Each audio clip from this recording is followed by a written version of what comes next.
ਕੰਚਨ ਭਇਓ ਸ਼ਬਦ ਗੁਰ ਸ਼ਰਵਣਹਿ ਸੁਣਿਓ। ਬਿਖਤੇ ਅੰਮ੍ਰਿਤ ਹੋਇਓ ਨਾਮ ਸਤਿਗੁਰ ਮੁਖ ਭਣਿਓ। ਲੋਹੋ ਹੋਇਓ ਲਾਲ ਨਦਰ ਸਤਿਗੁਰ ਜਦ ਧਾਰੈ। ਪਾਹਣ ਮਾਣਕ ਕਰੈ ਗਿਆਨ ਗੁਰ ਕਹਿਓ ਵਿਚਾਰੈ। ਕਾਠੋਂ ਸ੍ਰੀ ਖੰਡ ਸਤਿਗੁਰ ਕੀਓ। ਦੁਖ ਦਰਿਦਰ ਤਿਨ ਕੇ ਗਏ। ਸਤਿਗੁਰ ਚਰਨ ਜਿਨ ਪਰਸਿਆ। ਸੇ ਪਸ ਪਰੇਤ ਸੁਰ ਨਰ ਭਏ।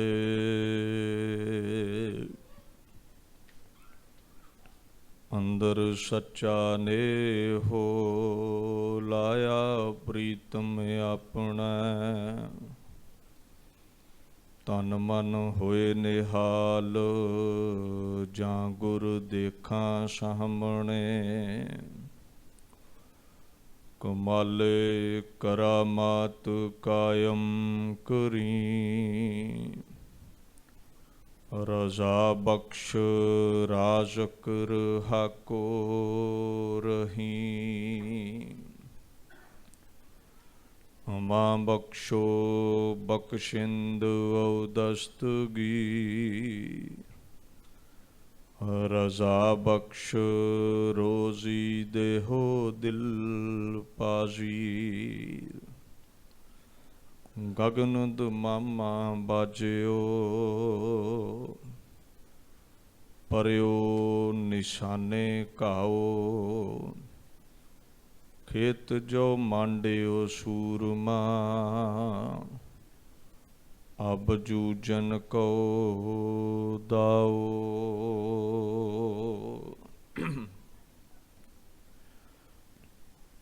ਚਵਰ ਛਤਰ ਤਖਤ ਦੇ ਮਾਲਕ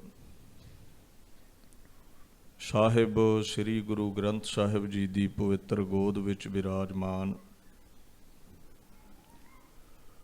ਗੁਰੂ ਪਿਆਰੀ ਖਾਲਸਾ ਸਾਧ ਸੰਗਤ ਜੀ, ਫਤਿਹ ਪ੍ਰਵਾਨ ਕਰੋ। ਵਾਹਿਗੁਰੂ ਜੀ ਕਾ ਖਾਲਸਾ, ਵਾਹਿਗੁਰੂ ਜੀ ਕੀ ਫਤਿਹ। ਸਾਹਿਬ ਕਮਾਲ ਧੰਨ ਧੰਨ ਸ੍ਰੀ ਗੁਰੂ ਗ੍ਰੰਥ ਸਾਹਿਬ ਸੱਚੇ ਪਾਤਸ਼ਾਹ ਜੀ ਦੀ ਛਤਰ ਛਾਇਆ ਦੇ ਹੇਠ ਸ਼ਹੀਦਾਂ ਨੂੰ ਸਜਦਾ ਕਰਨ ਦੇ ਲਈ ਸ਼ਹੀਦਾਂ ਦੇ ਸਰਤਾਜ ਧੰਨ ਧੰਨ ਸ੍ਰੀ ਗੁਰੂ ਅਰਜਨ ਦੇਵ ਸਾਹਿਬ ਜੀ 1984 ਦੇ ਸਮੂਹ ਸ਼ਹੀਦ ਸਿੱਖ ਪੰਥ ਦੇ ਸਮੁੱਚੇ ਸ਼ਹੀਦ ਸਤਿਪੁਰਸ਼ਾਂ ਨੂੰ ਯਾਦ ਕਰਦਿਆਂ ਇਹ ਮਲੇਸ਼ੀਆ ਦੀਆਂ ਸੰਗਤਾਂ ਵੱਲੋਂ ਉਚੇਚੇ ਤੌਰ 'ਤੇ ਗੁਰਮਤਿ ਸਮਾਗਮ ਰੱਖੇ ਗਏ ਹਨ। ਆਪ ਇਹਨਾਂ ਸਮਾਗਮਾਂ ਵਿੱਚ ਨਿਤਨੇਮ ਦੀ ਬਾਣੀ, ਕੀਰਤਨ ਸੋਹਿਲਾ, ਜਿਸ ਦੀ ਵਿਚਾਰ ਸਰਵਣ ਕਰ ਰਹੇ ਹੋ, ਬਿਰਤੀਆਂ ਨੂੰ ਇਕਾਗਰਤਾ ਬਖਸ਼ੋ। ਇਸ ਵਿਚਾਰ ਦੇ ਨਾਲ ਜੁੜਨਾ ਕਰੀਏ। ਸਤਨਾਮ ਸ੍ਰੀ ਵਾਹਿਗੁਰੂ ਸਾਹਿਬ ਜੀ। ਸੋਹਿਲਾ ਰਾਗ ਗੌੜੀ ਦੀਪਕੀ ਮਹੱਲਾ ਪਹਿਲਾ। ਇੱਕ ਓੰਕਾਰ ਸਤਿਗੁਰ ਪ੍ਰਸਾਦ। ਜੈ ਘਰ ਕੀਰਤ ਆਖੀਐ ਕਰਤੇ ਕਾ ਹੋਏ ਵਿਚਾਰੋ। ਤਿਤ ਘਰ ਗਾਵਹੁ ਸੋਹਿਲਾ ਸਿਵਰਿ ਹੋ ਸਿਰਜਣ ਹਾਰੋ। ਧੰਨ ਧੰਨ ਸ੍ਰੀ ਗੁਰੂ ਨਾਨਕ ਦੇਵ ਸਾਹਿਬ ਜੀ ਆਪਣੀ ਪਵਿੱਤਰ ਬਾਣੀ, ਜਿਸ ਦਾ ਨਾਮ ਸੋਹਿਲਾ ਹੈ, ਸੁਬਾ ਦੇ ਦੀਵਾਨਾਂ ਵਿੱਚ ਆਪ ਨੇ ਰੱਖਿਆ ਦੇ ਸ਼ਬਦ जो सोहले तो पहला 4 शब्द पढ़े जाते ने, मन मह चितवो चितवनी, उदम करहो उठ नीत, हर कीर्तन का आहरो, हर देहो नानक के मीत। ये जिहड़ी बाणी है, इस नूं पढ़न दा तरीका, इस विच चित लाउण दा तरीका, मन लाउण दा तरीका यही है भी अकाल पुरख अगे झोली अड्ड के इहदी दात मंगी जावे। और कहना की है, हर कीर्तन का आहरो। आहर उदम नूं भी कहिंदे ने, आहार खुराक नूं भी कहिंदे ने। सानू उदम बख्श और ऐसा उदम बख्श, ऐसा प्रेम पैदा कर बाणी दे प्रति, जिवें तन नूं आहर दे नाल मोह है, खुराक दे नाल तन दा प्यार बड़ा है। मन दा प्यार तेरी बाणी नाल बने। तन दी खुराक जरूरी है, मौत है नहीं ते इदा मन दी खुराक जरूरी है। मंगना गुरु नानक साहिब तो है, किरपा करन ते फेर ही नितनेम कीता जांदा है, बाणी पढ़ी जाती है। सोहला, सोहला कहंदे ने खुशी दे गीतां नूं। खुशी दे गीत गाए जाण उसनूं सोहला कहा जाता है। गौड़ी राग है ते दीपकी नाल जोड़िया गया है। संस्कृत विच मंगल कह दिंदे ने, आनंद दे गीत, खुशी दे गीत। इसे तरह दे नाल पंजाबी दे विच इसनूं जां ब्रिज भाषा विच सोहला कह दिता जाता है, खुशी दे गीतां नूं।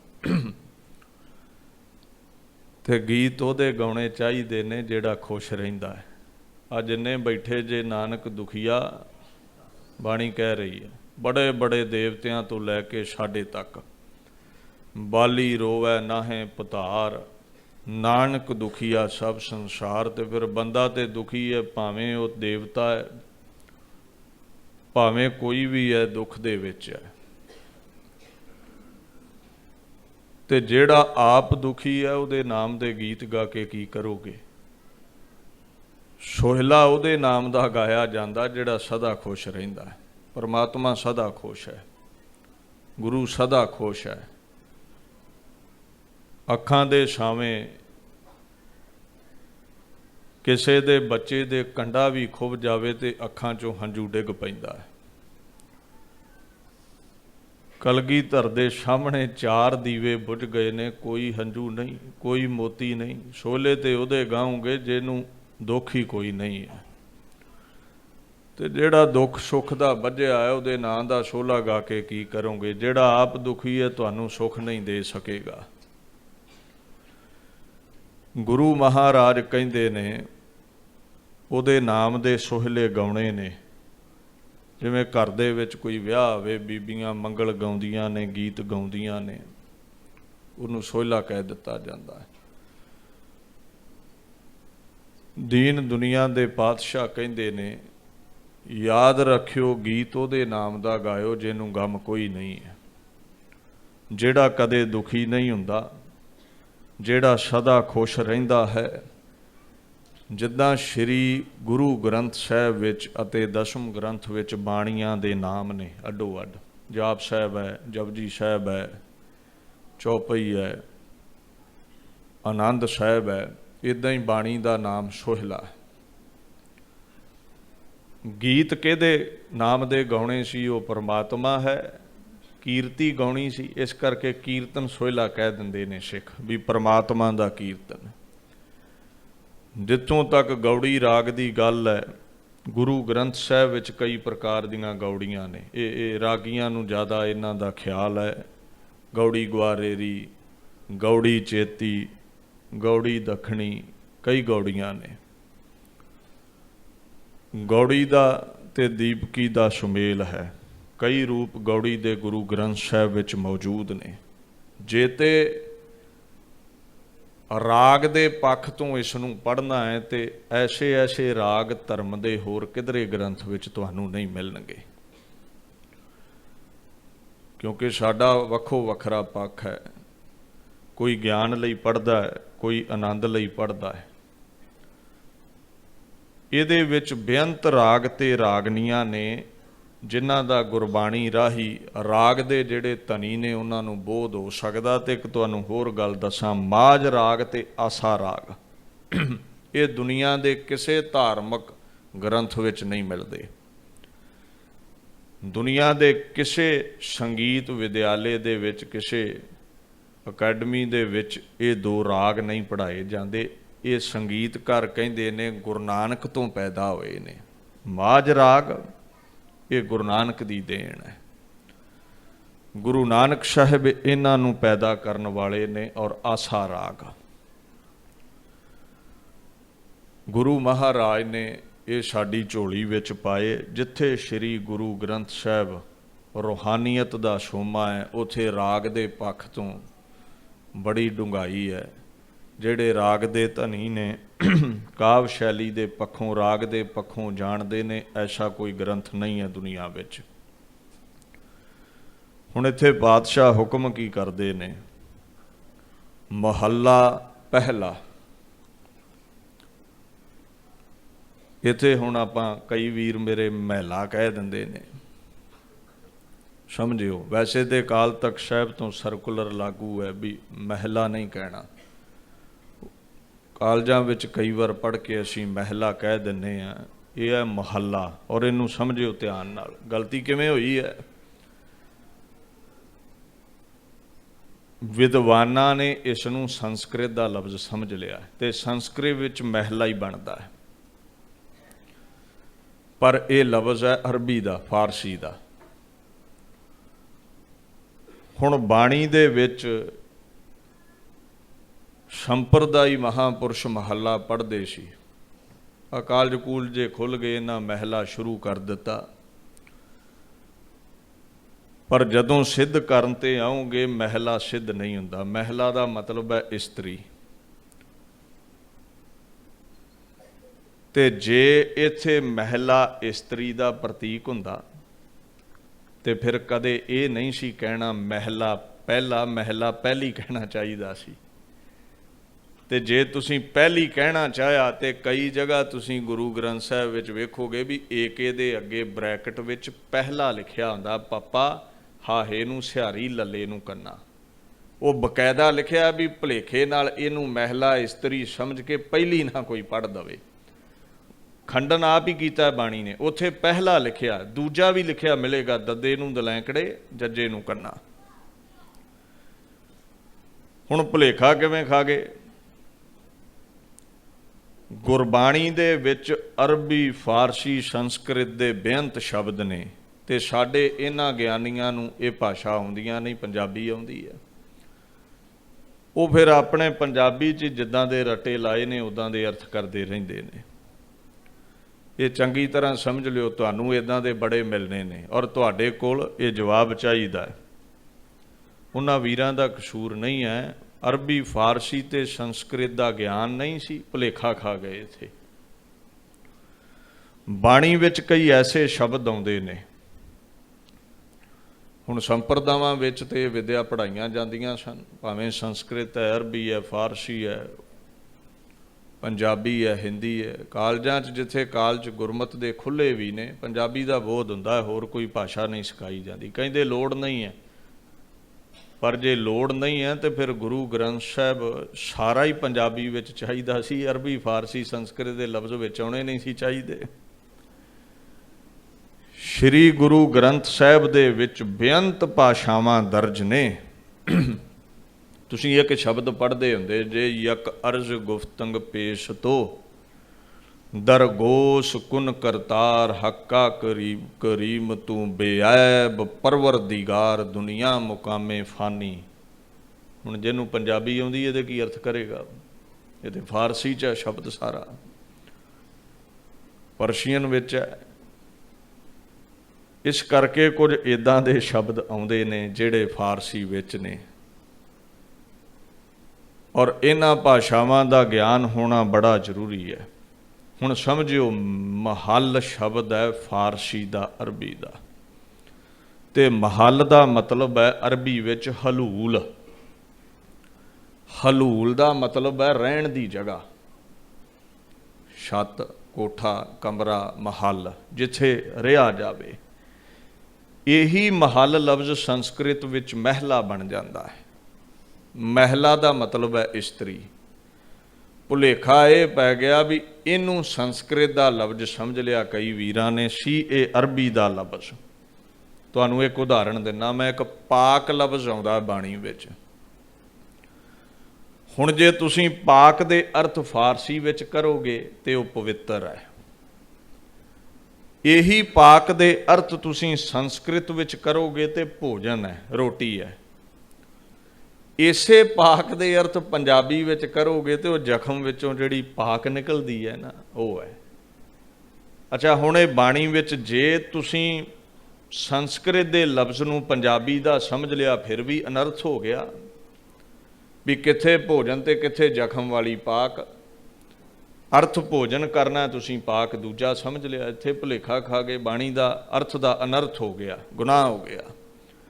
ਸ਼ਬਦ ਫਾਰਸੀ ਦਾ ਸੀ, ਪਵਿੱਤਰ ਸੀ, ਤੇ ਤੁਸੀਂ ਸੰਸਕ੍ਰਿਤ ਦਾ ਕਰ ਗਏ, ਪਵਿੱਤਰ ਦੀ ਜਗ੍ਹਾ ਭੋਜਨ ਵਰਤ ਲਿਆ, ਫਿਰ ਵੀ ਅਰਥ ਦਾ ਅਨਰਥ ਹੋ ਗਿਆ। ਹੁਣ ਸਮਝ ਚਾਹੀਦੀ ਇਹ ਹੈ ਵੀ ਇਹ ਲਫ਼ਜ਼ ਫਾਰਸੀ ਦਾ ਹੈ, ਸੰਸਕ੍ਰਿਤ ਦਾ ਹੈ ਜਾਂ ਪੰਜਾਬੀ ਦਾ ਹੈ। ਹੁਣ ਬਾਣੀ ਨੂੰ ਜਦੋਂ ਤੁਸੀਂ ਪੜ੍ਹੋਗੇ, ਜੇ ਪੜਚੋਲ ਨਾ ਕੀਤੀ ਵੀ ਕਿਹੜੀ ਭਾਸ਼ਾ ਦਾ ਇਹ ਲਫ਼ਜ਼ ਹੈ, ਤੇ ਫਿਰ ਪਹਿਰਾ ਗਲਤ ਚੱਲ ਜਾਣਾ। ਜਿਵੇਂ ਮਹੱਲ ਨੂੰ ਮਹਿਲਾ ਕਹਿ ਜਾਂਦੇ ਨੇ। ਗੁਰੂ ਗ੍ਰੰਥ ਸਾਹਿਬ ਵਿੱਚ ਇੱਕ ਲਫ਼ਜ਼ ਆਉਂਦਾ ਹੈ, ਇੱਕ ਪੰਕਤੀ ਆਉਂਦੀ ਹੈ, ਅੰਨ ਦੇਵਤਾ, ਪਾਣੀ ਦੇਵਤਾ, ਬੈ ਸੰਤਰ ਦੇਵਤਾ ਲੂਣ, ਪੰਜਵਾਂ ਪਾਇਆ ਕਿਰਤ, ਤਾਂ ਹੋਆ ਪਾਕ ਪਵਿੱਤ। ਹੁਣ ਇੱਥੇ ਪਾਕ ਤੇ ਪਵਿੱਤ ਦੋ ਇਕੱਠੇ ਆ ਗਏ ਨੇ। ਕਈ ਮੇਰੇ ਵੀਰ ਇੱਥੇ ਪਾਕ ਦਾ ਅਰਥ ਪਵਿੱਤਰ ਕਰ ਗਏ, ਫਾਰਸੀ ਸਮਝ ਲਿਆ। ਅੱਛਾ, ਜੇ ਪਾਕ ਦਾ ਅਰਥ ਇੱਥੇ ਪਵਿੱਤਰ ਹੁੰਦਾ ਤੇ ਪਾਕ ਪਵਿੱਤ ਇਕੱਠਾ ਨਹੀਂ ਸੀ ਆਉਣਾ, ਕਿਉਂਕਿ ਪਵਿੱਤ ਦਾ ਮਤਲਬ ਵੀ ਪਵਿੱਤਰ ਹੈ। ਤੇ ਜੇ ਪਾਕ ਫਾਰਸੀ ਦਾ ਲਫ਼ਜ਼ ਹੈ ਤੇ ਪਾਕ ਦਾ ਮਤਲਬ ਵੀ ਪਵਿੱਤਰ ਹੋ ਗਿਆ, ਤੇ ਦੋ ਵਾਰ ਪਵਿੱਤਰ ਇਕੱਠਾ ਲਿਖਣ ਦੀ ਕੋਈ ਤੁਕ ਨਹੀਂ ਬਣਦੀ। ਹੋਇਆ ਕੀ ਹੈ ਵੀ ਤੁਸੀਂ ਅੰਨ ਲਿਆ, ਪਾਣੀ ਲਿਆ, ਲੂਣ ਲਿਆ, ਅੱਗ ਬਾਲੀ, ਇਹ ਜਦੋਂ ਸਾਰੇ ਇਕੱਠੇ ਹੋ ਗਏ ਤਾਂ ਹੋਆ ਪਾਕ ਪਵਿੱਤ। ਪਾਕ ਦਾ ਮਤਲਬ ਇੱਥੇ ਸੰਸਕ੍ਰਿਤ ਹੈ, ਭੋਜਨ ਹੈ। ਜਦੋਂ ਇਹ ਪੰਜ ਇਕੱਠੇ ਹੋ ਗਏ ਤੇ ਉਹ ਕੀ ਬਣਿਆ? ਭੋਜਨ। ਉਹ ਭੋਜਨ ਜਿਹੜਾ ਪਵਿੱਤ ਸੀ, ਪਵਿੱਤਰ ਸੀ। ਤੇ ਜੇ ਇੱਥੇ ਪਾਕ ਪੰਜਾਬੀ ਦਾ ਸਮਝ ਲਓ ਤੇ ਕੀ ਪੰਜਾਂ ਤੋਂ ਜ਼ਖਮ ਪੈਦਾ ਹੋਇਆ ਹੈ? ਪੰਜਾਂ ਤੋਂ ਪਾਕ ਬਣੇਗੀ। ਪੰਜਾਬੀ 'ਚ ਕਰੋਗੇ ਤੇ ਫਿਰ ਗਲਤ ਹੋ ਗਿਆ। ਇੱਥੋਂ ਤੱਕ ਫਾਰਸੀ ਵਿੱਚ ਇਹ ਲਫ਼ਜ਼ ਸਮਝ ਲਓਗੇ ਤੇ ਫਿਰ ਵੀ ਗਲਤ ਹੋ ਗਿਆ। ਪੜਚੋਲ ਕਰਨੀ ਪੈਂਦੀ ਹੈ ਵੀ ਭਾਸ਼ਾ ਕਿਹੜੀ ਦਾ ਲਫ਼ਜ਼ ਹੈ। ਹੁਣ ਕਈ ਜਗ੍ਹਾ ਆਉਂਦਾ ਕਰੀ ਪਾਕ ਸਾਲ ਸੋਚ ਪਵਿੱਤਰਾ, ਹੁਣ ਲਾਵੋ ਭੋਗ ਹਰ ਰਾਏ। ਸੰਸਕ੍ਰਿਤ ਦੇ ਵਿੱਚ ਪਾਕ ਭੋਜਨ ਵੀ ਹੈ ਤੇ ਪਾਕ ਸਾਲ ਭੋਜਨ ਬਣਾਉਣ ਵਾਲਾ ਕਿਚਨ, ਰਸੋਈ।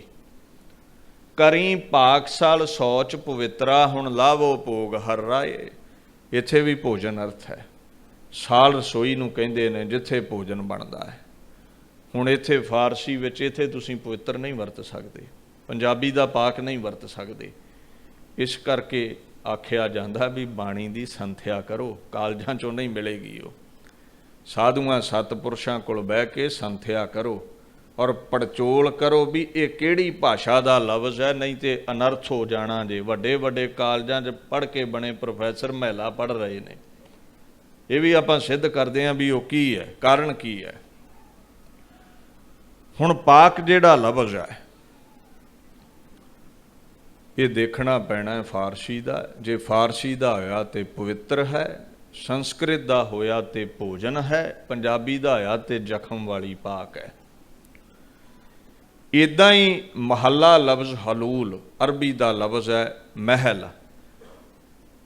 ਮਹਿਲ ਦਾ ਕੀ ਮਤਲਬ ਹੈ ਵੀ ਅੱਜ ਗੁਰੂ ਨਾਨਕ ਦੀ ਨਿਰੰਕਾਰੀ ਜੋਤ ਪਹਿਲੇ ਮਹਿਲ ਵਿੱਚ ਬਹਿ ਗਈ ਹੈ, ਮਹੱਲ ਵਿੱਚ ਬਹਿ ਗਈ ਹੈ, ਜਿਸ ਦਾ ਨਾਮ ਨਾਨਕ ਹੈ। ਪਰਮਾਤਮਾ ਦੀ ਜੋਤ ਪਹਿਲੇ ਮਹੱਲ ਵਿੱਚ ਬੈਠੀ ਹੈ, ਜਿਸ ਦਾ ਨਾਮ ਨਾਨਕ ਹੈ। ਅੱਜ ਪਹਿਲਾ ਮਹਿਲ ਤੁਹਾਡੇ ਲਈ ਸ਼ਬਦ ਉਚਾਰ ਰਿਹਾ ਹੈ ਕਿਹੜਾ ਸ਼ਬਦ ਹੈ, ਜੈ ਕਰ ਕੀਰਤ ਆਖੀਐ। ਜਦੋਂ ਕਿਉਂਕਿ ਘਰ ਹੈ ਤੇ ਘਰ ਪੁਰਾਣਾ ਹੋ ਜਾਂਦਾ ਹੈ, ਸਰੀਰ ਮਿੱਟੀ ਦਾ ਪੁਰਾਣਾ ਹੋ ਜਾਂਦਾ ਹੈ।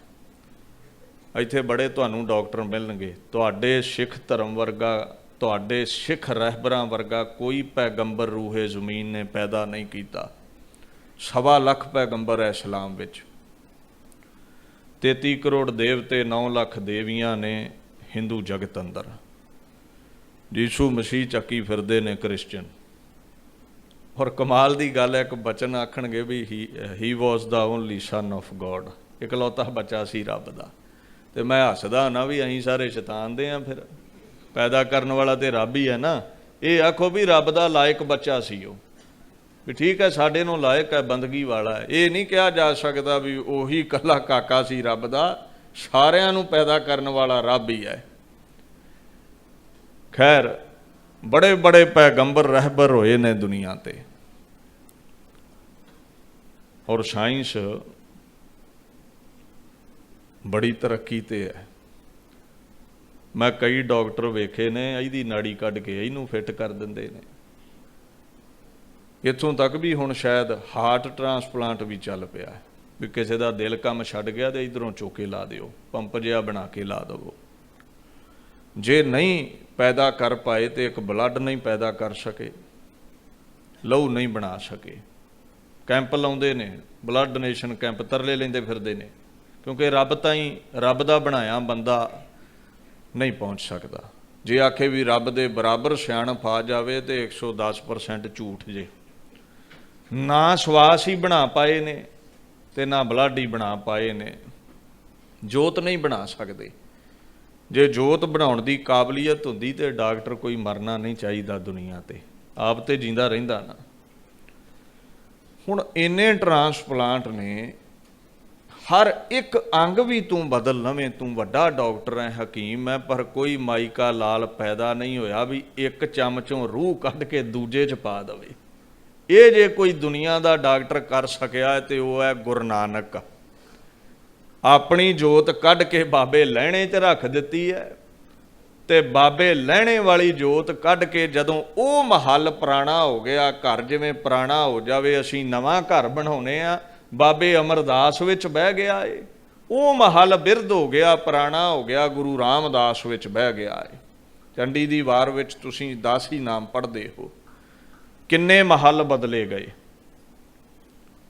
ਪ੍ਰਥਮ ਭਗਉਤੀ ਸਿਮਰ ਕੈ ਗੁਰੂ ਨਾਨਕ ਲਈ ਧਿਆਏ, ਉਹ ਭਗਉਤੀ, ਉਹ ਅਕਾਲ ਪੁਰਖ ਜਿਹੜਾ ਸੀ ਗੁਰੂ ਨਾਨਕ ਵਿੱਚ ਬਹਿ ਗਿਆ। ਇੱਥੇ ਭਗਉਤੀ ਦੇਵੀ ਨਹੀਂ ਹੈ।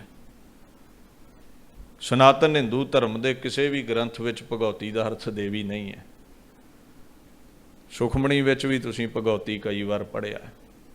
ਚੰਡੀ ਦੀ ਵਾਰ ਨੂੰ ਤੇ ਪਰਾਂ ਕਰਦੇ ਫਿਰਦੇ ਨੇ, ਤੇ ਹੁਣ ਸੁਖਮਣੀ ਚੋਂ ਭਗਉਤੀ ਨੂੰ ਕਿੱਥੇ ਲੈ ਜਾਓਗੇ? ਉਹ ਤੇ ਬੈਠਾ ਵਿੱਚ। ਭਗਉਤੀ ਭਗਤ ਨੂੰ ਵੀ ਕਹਿੰਦੇ ਨੇ।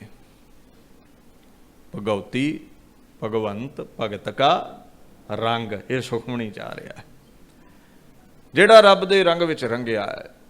ਭਗਉਤੀ, ਭਗਉਤ, ਭਗਵਾਨ, ਪਰਮਾਤਮਾ ਜਿਹੜਾ ਹੈ, ਭਗਉਤੀ ਜਿਹੜਾ ਹੈ, ਉਹ ਗੁਰੂ ਨਾਨਕ ਵਿੱਚ ਬਹਿ ਗਿਆ। ਫਿਰ ਅੰਗਦ ਗੁਰ ਤੇ ਅਮਰਦਾਸ, ਇਹ ਮਹੱਲ ਬਦਲਦੇ ਗਏ। ਰਾਮਦਾਸੈ ਹੋਈ ਸਹਾਏ, ਅਰਜਨ ਹਰਗੋਬਿੰਦ ਨੂੰ ਸਿਮਰੋ ਸ੍ਰੀ ਹਰਿ ਰਾਏ। ਜਿਹੜੇ ਕਹਿੰਦੇ ਨਾ ਵੀ ਦਸਮ ਬਾਣੀ ਨੂੰ ਛੱਡ ਦਵੋ, ਗੁਰੂ ਗ੍ਰੰਥ ਸਾਹਿਬ ਨੂੰ ਹੀ ਮੰਨਣਾ ਹੈ, ਗੁਰੂ ਗ੍ਰੰਥ ਸਾਹਿਬ ਨੂੰ ਗੁਰੂ ਮੰਨਣਾ ਹੈ। ਦਸਮ ਬਾਣੀ ਨੂੰ ਛੱਡੋਗੇ ਤੇ ਤੁਹਾਡੇ 5 ਗੁਰੂਆਂ ਦੇ ਨਾਮ ਹੀ ਹੈ ਨਹੀਂ ਗੁਰੂ ਗ੍ਰੰਥ ਸਾਹਿਬ ਵਿੱਚ। ਲਿਆਓ ਮੈਨੂੰ ਲੱਭ ਕੇ ਦਿਓ, ਗੁਰੂ ਹਰਗੋਬਿੰਦ ਸਾਹਿਬ ਦਾ ਨਾਮ ਕਿੱਥੇ ਹੈ? ਗੁਰੂ ਹਰਿ ਰਾਏ ਸਾਹਿਬ ਦਾ ਨਾਮ ਕਿੱਥੇ ਹੈ? ਤੇ 5 ਗੁਰੂ ਫਿਰ ਕਿੱਥੋਂ ਲੱਭਣੇ ਜੇ? ਉਹ ਦਸਮ ਵਿੱਚ ਨੇ। ਗੁਰੂ ਗ੍ਰੰਥ ਸਾਹਿਬ ਸਾਡੇ ਗੁਰੂ ਨੇ ਤੇ ਦਸਮ ਸਾਡੇ ਗੁਰੂ ਦੀ ਬਾਣੀ ਹੈ। ਗੁਰੂ ਦਾ ਰੁਤਬਾ ਗੁਰੂ ਗ੍ਰੰਥ ਸਾਹਿਬ ਕੋਲ ਹੀ ਹੈ। ਇੱਥੋਂ ਤੱਕ ਤੇ ਭੱਟਾਂ ਨੇ ਲਿਖਿਆ ਗੁਰੂ ਅਰਜਨ ਸਾਹਿਬ ਤੱਕ, ਅੱਗੇ 9ਵੇਂ ਪਾਤਸ਼ਾਹ ਦੀ ਬਾਣੀ ਤੇ ਹੈ ਪਰ ਨਾਮ ਨਹੀਂ ਹੈ ਉਹਨਾਂ ਦਾ ਗੁਰੂ ਗ੍ਰੰਥ ਸਾਹਿਬ ਵਿੱਚ। ਇਹਦਾ ਮਤਲਬ ਤੁਸੀਂ ਤੇ 5 ਗੁਰੂਆਂ ਦਾ ਨਾਮ ਹੀ ਛੱਡ ਬੈਠੇ ਜੇ, ਹੋਰ ਕਿਸੇ ਇਤਿਹਾਸ ਨੂੰ, ਗ੍ਰੰਥ ਨੂੰ ਤੁਸੀਂ ਮੰਨਦੇ ਨਹੀਂ। ਤੇ ਜਦੋਂ ਮੰਨਦੇ ਨਹੀਂ ਤੇ 5 ਗੁਰੂ ਲੱਭ ਲਓ ਫਿਰ ਜਿੱਥੋਂ ਲੱਭਦੇ ਨੇ। प्रथम भगौती सिमर कै गुरु नानक लई ध्याए, फिर अंगद गुर ते अमरदास, रामदासैं हुई सहाय। अर्जन हरगोबिंद नूं सिमरो श्री हर राय, श्री हर कृष्ण ध्याईਐ, जिस डिठै सब दुख तेग बहादुर सिमरिਐ। ये नाम सारे आउंदे ने, सब थाई होए वो पातशाह। दीन दुनिया दे जेड़े मालक ने, एक महल तो दूजा तीजा चौथा पंजवां छेवां सतवां अठवां नौवां दसवां, रूह नूं एक जगह तो पुट के दूजी जगह प्लांट करन वाला जे कोई हकीम होया तो वह बाबा नानक है। ना जीसू मसीह कर सकिया, जीसस क्राइस्ट नहीं कर सकिया। ठीक है, होवेगा रब दा मुंडा वो, पर गुरु नानक कौन है? आप नारायण जीसू दा बापू जे, आप नारायण कलाधार जग मह परवरिओ। नारायण ही गुरु नानक है, बच्चों तो ते बापू को ताकत वध हुंदी है। कोई देवता नहीं कर सकिया, कोई पैगंबर नहीं कर सकिया, जे कर सकिया तो लियाओ, पर गुरु नानक कर सकिया है। क्योंकि जदों दसम पातशाह नूं राम राइयां ने बीड़ नहीं ना दिती आद ग्रंथ दी, ते मेहना पता की मारिया सी, वो गुरु नानक दी जोत अखवाउंदा है। ते जे गुरु नानक दी जोत वो अखवाउंदा है ते आद ग्रंथ क्यों मंगण आया है? गुरु नानक ने बाणी उचारी सी, वो भी उचार लवे। ते भाई मनी सिंह नूं बिठा के एक ओंकार तो लैके 18 10 20 9वें पातशाह दी बाणी अंकित करके, 5वें पातशाह दी राग माला अंकित करके उत्थे दस्खत करके फतेह बुला दिती सी। जे पहले वाली जोत ना हुंदी ते ये 5 पातशाहियां दी बाणी कित्थों उचार लैंदा? वो जोत उही सी, उही सोमा फुटदा आया अंदरों। 9 महीनों विच बाणी उचार दिती गई। लिखण वाला भाई मनी सिंह अज भी वो बीड़ां दे दीदार कर सकदे जे। ते कलम दी सेवा, शाही दी सेवा बाबा दीप सिंह ने कीती सी। जोत उही है। और गुरु ग्रंथ साहब कह रहे ने, तू सतगुर चौहों जुगी। ये तो कलयुग की गल है, 4 जुगां तो ही तू ही गुरु नानक मालक है। किते जोत स्वरूप है, किते हाजर नाजर है। ऐसा तू बरकतां दा मालक है। महला पुराना हो जावे, महल पुराना हो जावे, नवें विच बह जाना है।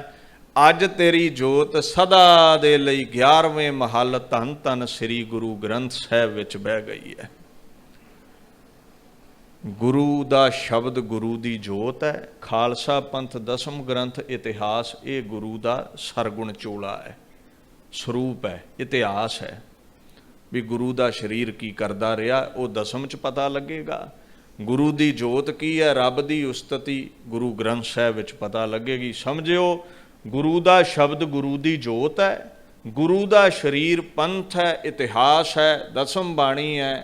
ये सारा ही इतिहास जिथे शरीर दे कारनामे ने, वो अज भी गुरु दा शरीर समझिया जाता है।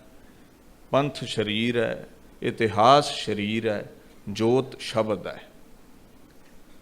दीन दुनिया दे मालक महला पहला, जे ये महला हुंदी ते ये दूजी पहली तीजी बोलना चाहिदा सी। और नाल जिथे पहला दूजा बकायदा पंजाबी विच लिखिया उत्ते पहली दूजी लिखना चाहिदा सी।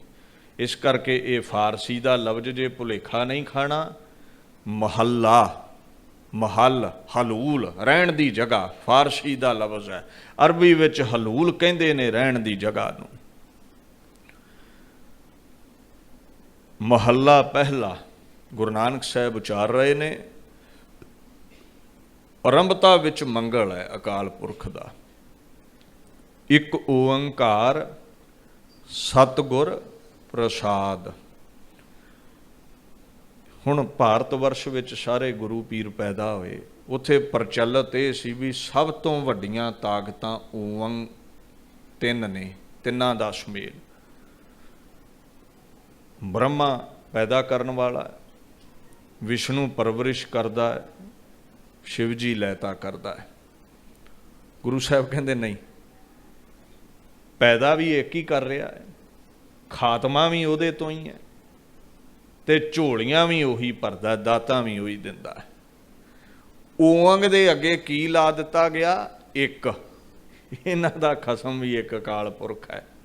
ਇਹ ਤਿੰਨੇ ਵੀ ਉਸ ਤੋਂ ਹੀ ਪੈਦਾ ਹੋਏ ਨੇ। ਇੱਕ ਓੰਕਾਰ, ਕਾਰ ਦਾ ਮਤਲਬ ਹੈ ਵੀ ਇਹਨਾਂ ਤਿੰਨਾਂ ਦੀ ਰੋਜ਼ੀ ਰੋਟੀ ਵੀ ਅਕਾਲ ਪੁਰਖ ਦੇ ਹੱਥ ਵਿੱਚ ਹੀ ਹੈ। ਸਾਰੀ ਦੁਨੀਆ ਦੀ ਕਾਰ, ਰੋਜ਼ੀ ਰੋਟੀ ਉਹਦੇ ਹੱਥ ਵਿੱਚ ਹੈ। ਉਹ ਇੱਕ ਅਦਵੈਤ ਰੂਪ ਪਰਮਾਤਮਾ ਹੈ। ਨਮਹੁ ਕਲਹਿ ਕਰਤਾ ਨਮੋ ਸ਼ਾਂਤ ਰੂਪੇ, ਸ਼ਾਂਤੀ ਵੀ ਬਖਸ਼ਦਾ ਹੈ, ਝਗੜੇ ਵੀ ਉਹ ਪਾਉਂਦਾ ਹੈ।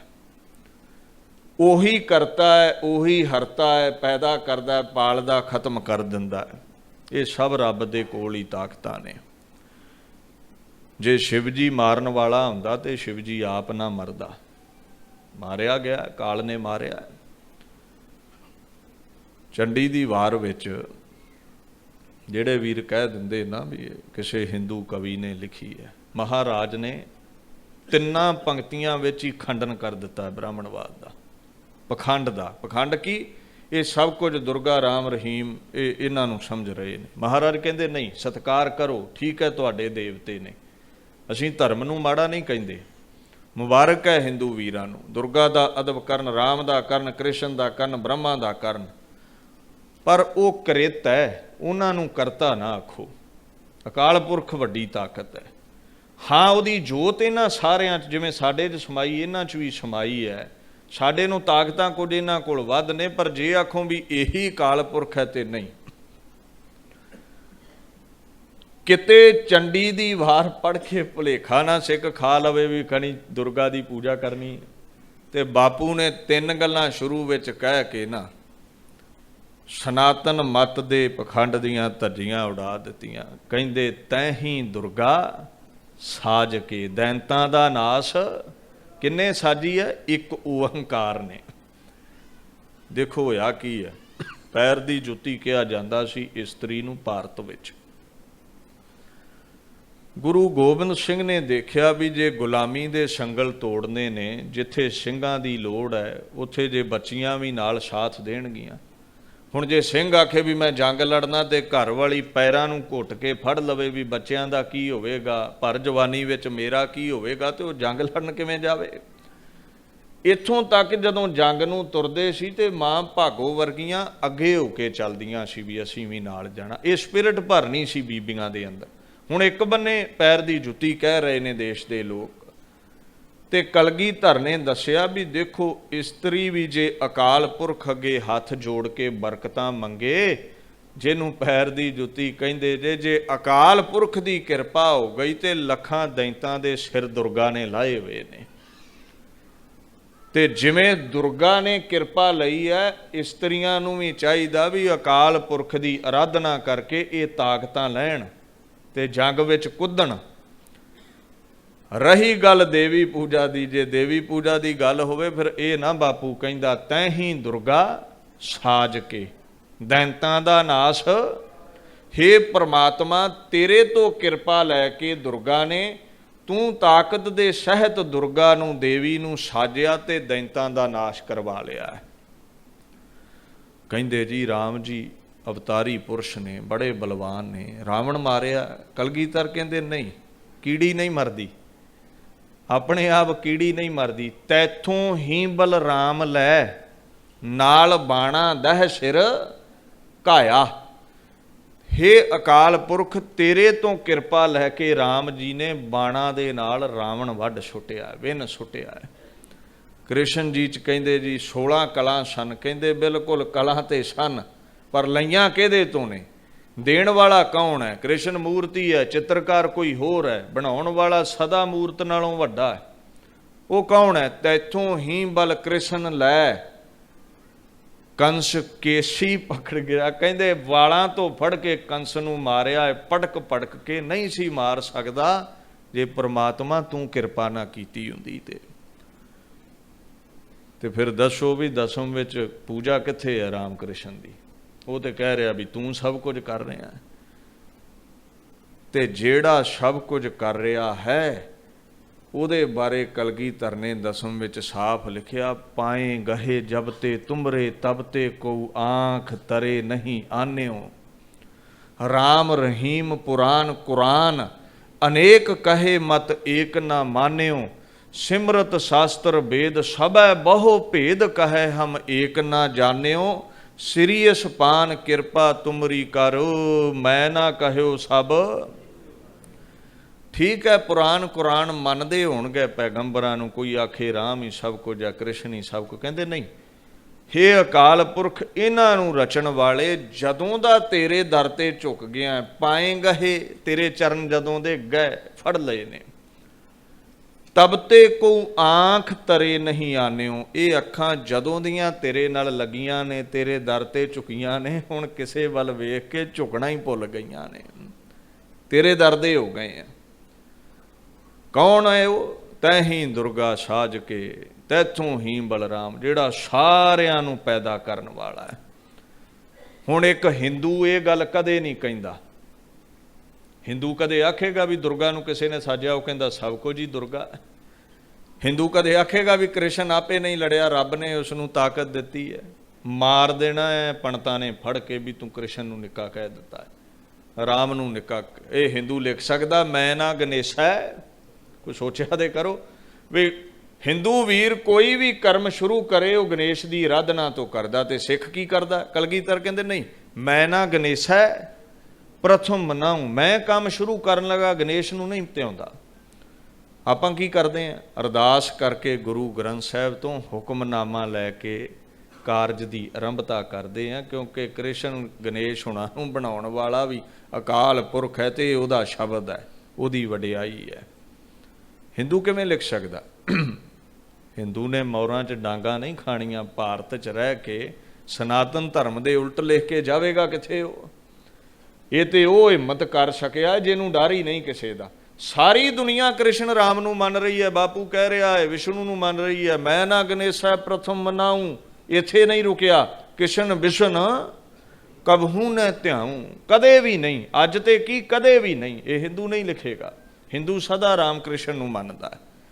ते गुरु साहब इत्थे राम कृष्ण नूं माड़ा नहीं कह रहे, गणेश नूं माड़ा नहीं कह रहे ने भी मैं उसनूं मानदा हाँ जिसने इन्हां नूं बनाया है। कृत मिट जाएगी, करता मौजूद है, असीं करते नूं मनना है।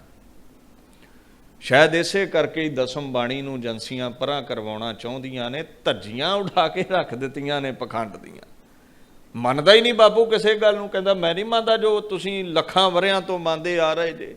तुसीं करता बना दिता है ब्रह्मा नूं, करता वो नहीं है, करता अकाल पुरख है, करता विष्णु नहीं है, करता शिव जी नहीं है, कृष्ण जी करता नहीं, वो भी उहदे बनाए हुए जीव ने।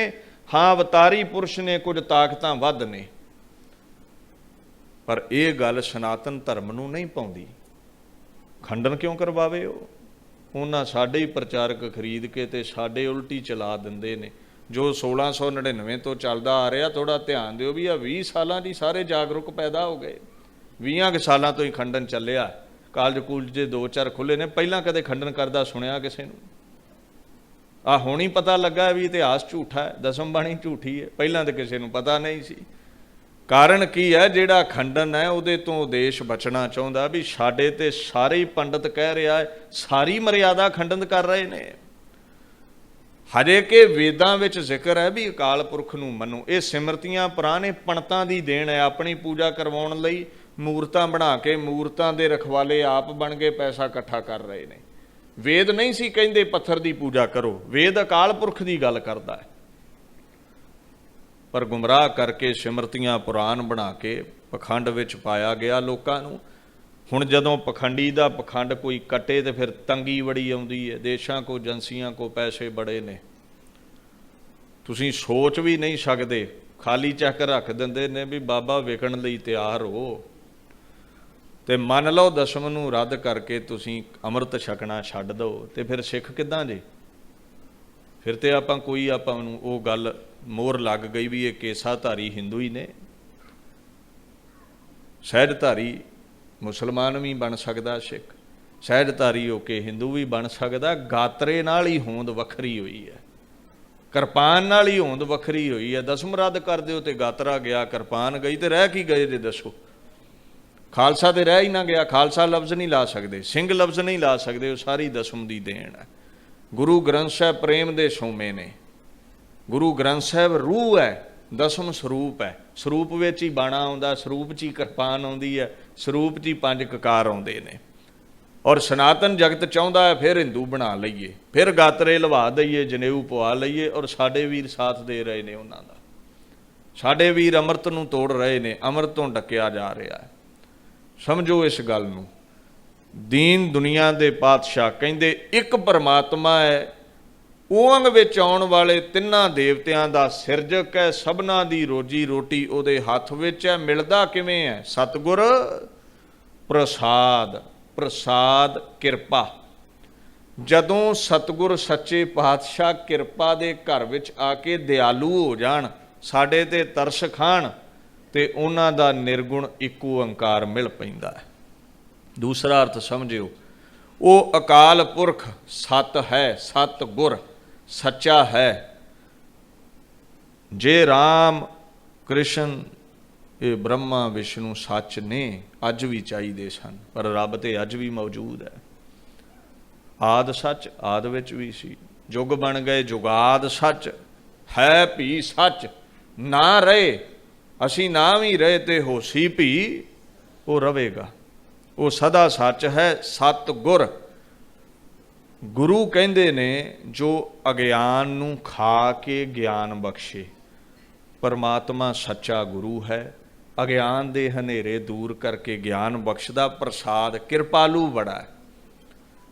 ਵੇਖੋ ਉਹਦੇ ਸਾਹਮਣੇ ਝੋਲੀਆਂ ਅੱਡਦੇ ਆ, ਝੋਲੀਆਂ ਭਰੀ ਜਾਂਦਾ ਹੈ। ਕਿਰਪਾਲੂ ਹੈ, ਤਰਸ ਬੜਾ ਕਰਦਾ, ਹਰ ਇੱਕ ਤੇ ਦਇਆ ਕਰਨ ਵਾਲਾ ਹੈ। ਪ੍ਰਸਾਦ ਕਿਰਪਾ ਕਰਨ ਵਾਲਾ ਹੈ। ਗੁਰੂ ਨਾਨਕ ਦੀ ਕਿਰਪਾ ਸਦਕਾ ਮਿਲਦਾ ਹੈ।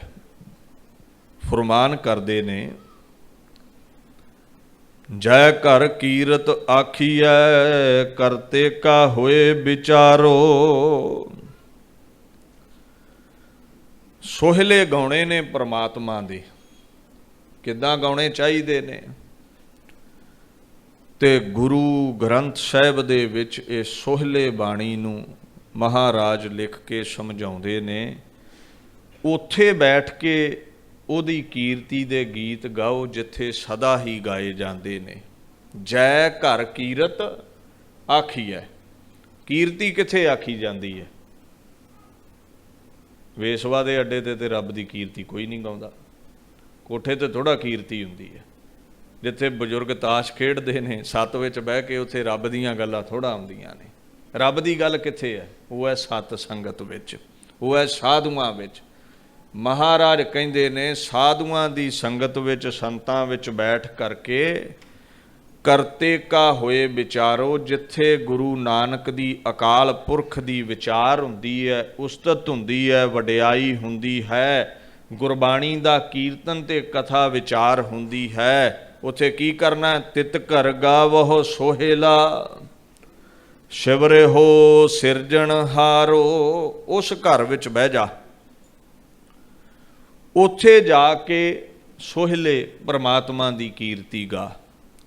ਕਿਉਂਕਿ ਉੱਥੇ ਕੰਮ ਹੀ ਇਹ ਹੋ ਰਿਹਾ ਹੈ, ਉੱਥੇ ਵਾਤਾਵਰਨ ਹੀ ਐਸਾ ਹੈ, ਉੱਥੇ ਹੋ ਹੀ ਕੀਰਤੀ ਰਹੀ ਹੈ, ਪੜ੍ਹੀ ਬਾਣੀ ਜਾ ਰਹੀ ਹੈ। ਸੌਖਾ ਹੋਵੇਗਾ ਤੇਰੇ ਲਈ।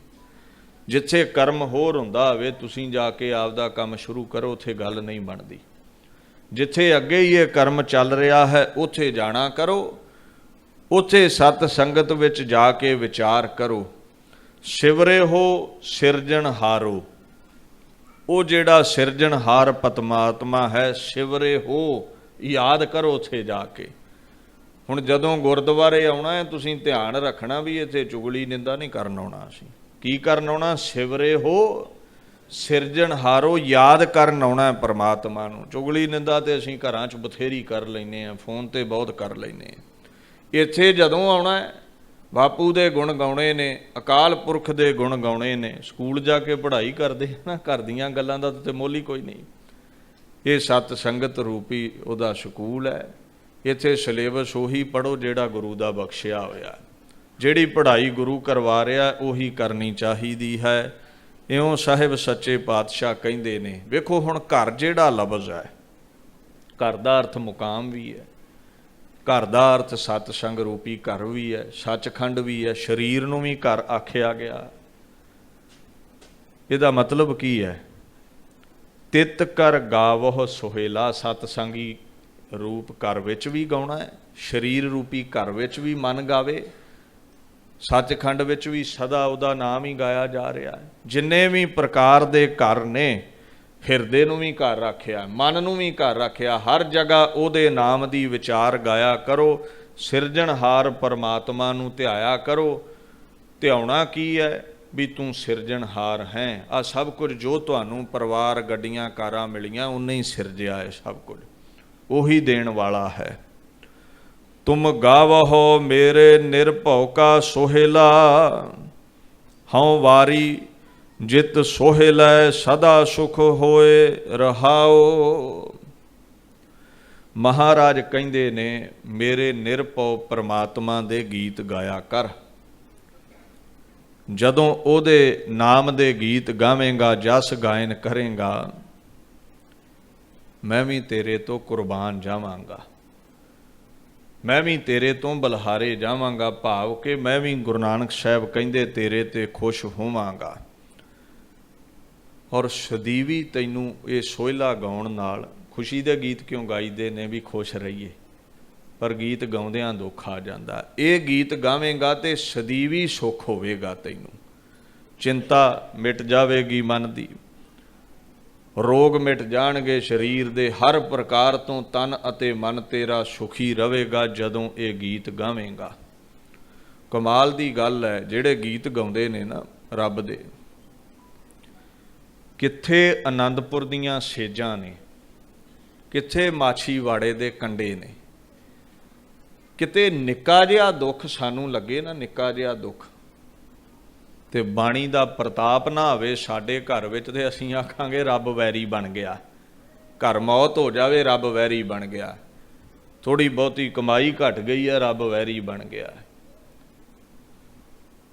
ਘਰ ਖੋਹ ਲਵੇ ਕੋਈ, ਘਰੋਂ ਕੱਢ ਦਿੱਤਾ ਜਾਵੇ, ਬੱਚੇ ਸਾਹਿਬਜ਼ਾਦੇ ਲਖਤੇ ਜਿਗਰ ਸ਼ਹੀਦ ਹੋ ਜਾਣ, ਘਰ ਵਾਲੀਆਂ ਮਹਿਲ ਵਿਛੜ ਜਾਣ, ਮਾਤਾ ਸ਼ਹੀਦ ਹੋ ਗਈ ਹੈ, ਬਾਪੂ ਧੋਰ ਬੈਠੇ ਨੇ, ਸਭ ਕੁਝ ਗਵਾ ਕੇ ਵੀ ਸੇਜਾ ਤੇ ਬਹਿਣ ਵਾਲਾ ਕੰਡਿਆਂ ਤੇ ਬੈਠਾ ਇੱਕ ਗੱਲ ਸਿਖਾ ਗਿਆ, ਕਹਿੰਦਾ ਵੀ ਕਦੇ ਵੀ ਉਸ ਨੂੰ ਲਾਮਾ ਨਹੀਂ ਦੇਣਾ। ਸਭ ਕੁਝ ਗਵਾ ਕੇ ਵੀ ਰੱਬ ਨੂੰ ਵੈਰੀ ਨਹੀਂ ਆਖਿਆ। ਕਿਹੜਾ ਸ਼ਬਦ ਪੜਿਆ ਸੀ? ਮਿੱਤਰ ਪਿਆਰੇ ਨੂੰ ਹਾਲ ਮੁਰੀਦਾਂ ਦਾ। ਅਸੀਂ ਕੰਡਾ ਖੁੱਭ ਜਾਵੇ ਤੇ ਰੱਬ ਵੈਰੀ ਹੈ, ਤੇ ਬਾਣੀ ਪੜਨ ਵਾਲਿਆਂ ਤੇ ਕਿਰਪਾ ਵੇਖੋ ਵੀ ਸਭ ਕੁਝ ਗਵਾ ਕੇ ਵੀ ਰੱਬ ਮਿੱਤਰ ਲੱਗ ਰਿਹਾ। ਦਰਦੀ ਹੈ ਨਹੀਂ, ਦੁਖੀ ਹੈ ਨਹੀਂ। ਬਾਣੀ ਅਵਸਥਾ ਐਡੀ ਉੱਚੀ ਦੇ ਦਿੰਦੀ ਹੈ, ਐਸੀਆਂ ਬਖਸ਼ਿਸ਼ਾਂ ਬਾਣੀ ਕਰ ਦਿੰਦੀ ਹੈ। ਫਿਰ ਕੀ ਹੁੰਦਾ ਹੈ? ਸਦਾ ਸੁਖ ਹੋਏ, ਹਉ ਵਾਰੀ ਜਿਤ ਸੋਹਿਲੈ ਸਦਾ ਸੁਖ ਹੋਏ ਰਹਾਓ। ਤੁਮ ਗਾਵਹੁ ਮੇਰੇ ਨਿਰਭਉ ਕਾ ਸੋਹਿਲਾ। ਇਹਨੂੰ ਗਾਓ ਤੇ ਸਹੀ ਕਹਿੰਦੇ ਸਦੀਵੀ ਸੁੱਖ ਮਿਲੇਗਾ ਤੁਹਾਨੂੰ, ਸਦਾ ਸੁਖੀ ਰਹੋਗੇ ਤੁਸੀਂ। ਭਾਵੇਂ ਕੰਡਿਆਂ ਤੇ ਜੇ, ਭਾਵੇਂ ਸੇਜਾ ਤੇ ਜੇ, ਖੁਸ਼ੀਆਂ ਹੀ ਖੁਸ਼ੀਆਂ ਨੇ। ਨਿਤ ਨਿਤ ਜੀਅੜੇ ਸੁਮਾਲੀਅਨ ਦੇਖੇਗਾ ਦੇਵਨਹਾਰ। ਨਿਤਨੇਮ ਰੋਜ਼ ਕਰਨਾ ਚਾਹੀਦਾ ਹੈ। ਆ ਕੀ ਲਿਖਿਆ? ਨਿਤ ਨਿਤ ਜੀਅੜੇ ਸੁਮਾਲੀਅਨ। ਇੱਥੋਂ ਹੀ ਕਲੀਅਰ ਹੋ ਗਿਆ ਵੀ ਕਰਨਾ ਕਿ ਨਹੀਂ। ਜਦੋਂ ਸਾਰੇ ਕਰਮ ਹੀ ਰੋਜ਼ ਕਰ ਰਹੇ ਸੀ, ਰੋਟੀ ਵੀ ਰੋਜ਼ ਖਾਣੇ, ਸਾਹ ਵੀ ਰੋਜ਼ ਲੈਂਦੇ, ਨਹਾਉਂਦੇ ਵੀ ਰੋਜ਼, ਮਨ ਦੀ ਖੁਰਾਕ ਵੀ ਰੋਜ਼ ਲਿਆ ਕਰੋ।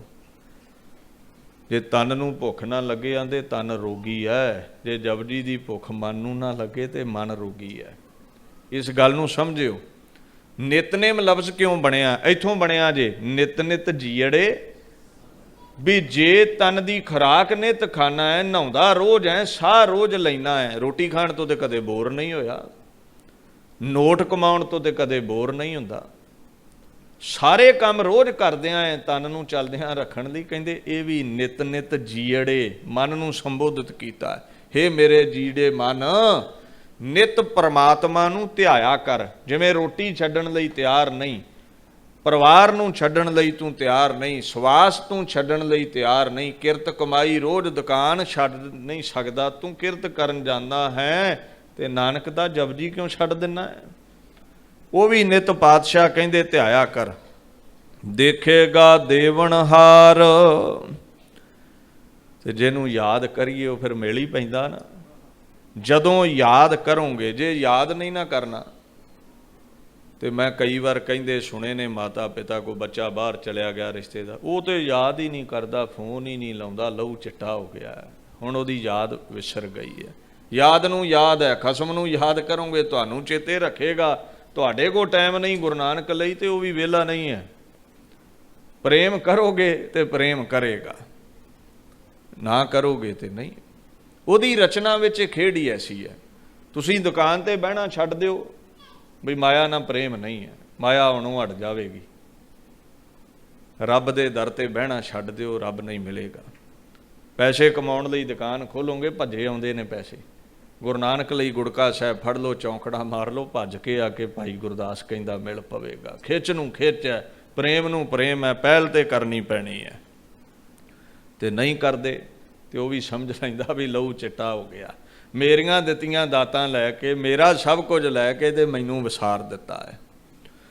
ਇਉਂ ਪਾਤਸ਼ਾਹ ਕਹਿੰਦੇ ਨੇ, ਮੰਗਲਾ ਚਰਨ ਆਚਾਰ ਕੇ ਬਾਣੀ ਨਿਰੰਤਰ ਚਲਾਉਂਦੇ ਹੋਏ ਰਹਾਉ ਤੇ ਵਿਸ਼ਰਾਮ ਦੇ ਕੇ ਕਹਿੰਦੇ ਨੇ, ਵੇਖੀਏ ਜਿਹੜਾ ਸੋਹਿਲਾ ਹੈ, ਰੱਬ ਦੀ ਕੀਰਤੀ ਹੈ, ਇਹ ਨਿਤ ਪੜ੍ਹਨੀ ਹੈ।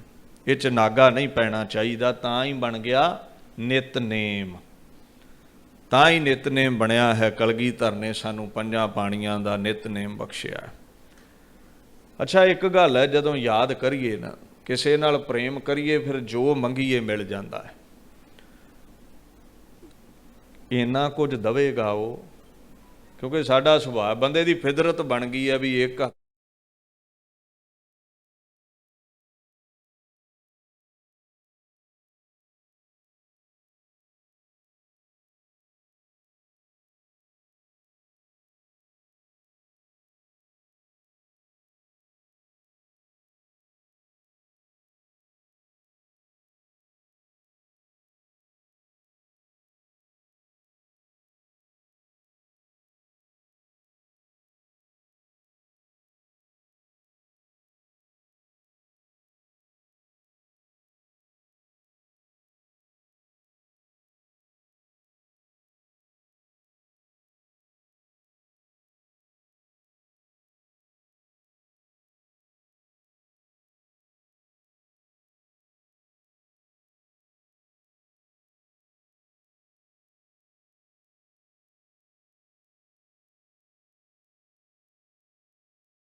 ਸ਼ਕਤੀ ਖਤਮ ਕਰ ਦਿੱਤੀ, ਫਿਰ ਮਸ਼ੀਨਾਂ ਨਾਲ ਵੀ ਨਹੀਂ ਜੇ ਸੁਣਦਾ। ਉਤਲੇ ਮੁਟਲੇ ਰੋਗ ਤੇ ਮਾੜੇ ਮੋਟੇ ਡਾਕਟਰ ਠੀਕ ਕਰ ਲੈਂਦੇ ਵੀ ਪਰਦੇ 'ਚ ਨੁਕਸਾ ਤੇ ਬਦਲ ਦਿੱਤਾ, ਤੇ ਜਦੋਂ ਪਰਦੇ ਪਿਛਲਾ ਹੀ ਬੰਦ ਹੋ ਗਿਆ ਤੇ ਫਿਰ ਇਹ ਕੀ ਕਰਨਗੇ। ਕੋਈ ਸੁਣਨ ਦੀ ਜਿਹੜੀ ਕਦਰ ਹੈ, ਇਹਦਾ ਮੁੱਲ ਕੀ ਹੈ ਦੱਸੋ? ਤਾਰ ਸਕਦੇ ਜੇ? ਆ ਦੁਨੀਆ ਵੇਖ ਰਹੇ ਜੇ, ਕਿਸੇ ਅੰਨੇ ਨੂੰ ਪੁੱਛੋ ਵੀ ਕੀ ਸਵਾਦ ਹੈ ਵੇਖਣ ਦਾ, ਉਹ ਸਭ ਕੁਝ ਦੇਣ ਲਈ ਤਿਆਰ ਹੈ, ਇੱਕ ਝਲਕ ਦੁਨੀਆ ਦੀ ਵੇਖਣੀ ਚਾਹੁੰਦਾ। ਇਹਨਾਂ ਅੱਖਾਂ ਦਾ ਕੋਈ ਮੁੱਲ ਹੈ? ਤੇਰੇ ਦਾਨੈ ਕੀਮਤ ਨਾ ਪਵੈ, ਤੇਰੇ ਇੰਨੇ ਕੁ ਦਾਨ ਨੇ। ਆ 4 ਬੱਤੀਆਂ ਘਰ ਦੀਆਂ ਜਗਾਉਂਦੇ ਜੇ ਤੇ ਬਿਜਲੀ ਵਾਲੇ ਤੰਗ ਕਰਦੇ ਵੀ ਬਿੱਲ ਤਾਰੋ, ਛੇਤੀ ਨਾਲ ਲਾਈਟ ਬੁਝਾਉਣਗੇ ਵੀ ਕਿਤੇ ਬਿੱਲ ਬਹੁਤਾ ਨਾ ਆ ਜਾਵੇ। ਆ ਸਦਾ ਲਈ ਏਡੀ ਵੱਡੀ ਲਾਈਟ ਉਹਨੇ ਸੂਰਜ ਦਿੱਤਾ ਹੈ, ਕਦੇ ਬਿੱਲ ਵਸੂਲਿਆ ਸਾਡੇ ਤੋਂ? ਤੇ ਜੇ ਸੂਰਜ ਚੜ੍ਹਨੋਂ ਹਟ ਜਾਵੇ ਤਾਂ ਟੱਕਰਾਂ ਮਾਰ ਮਰ ਜਾਈਏ ਇੱਕ ਦੂਜੇ ਵਿੱਚ, ਹਬਲ ਬੁਲਬ ਕੰਮ ਨਾ ਹੋਣ ਸਾਡੇ।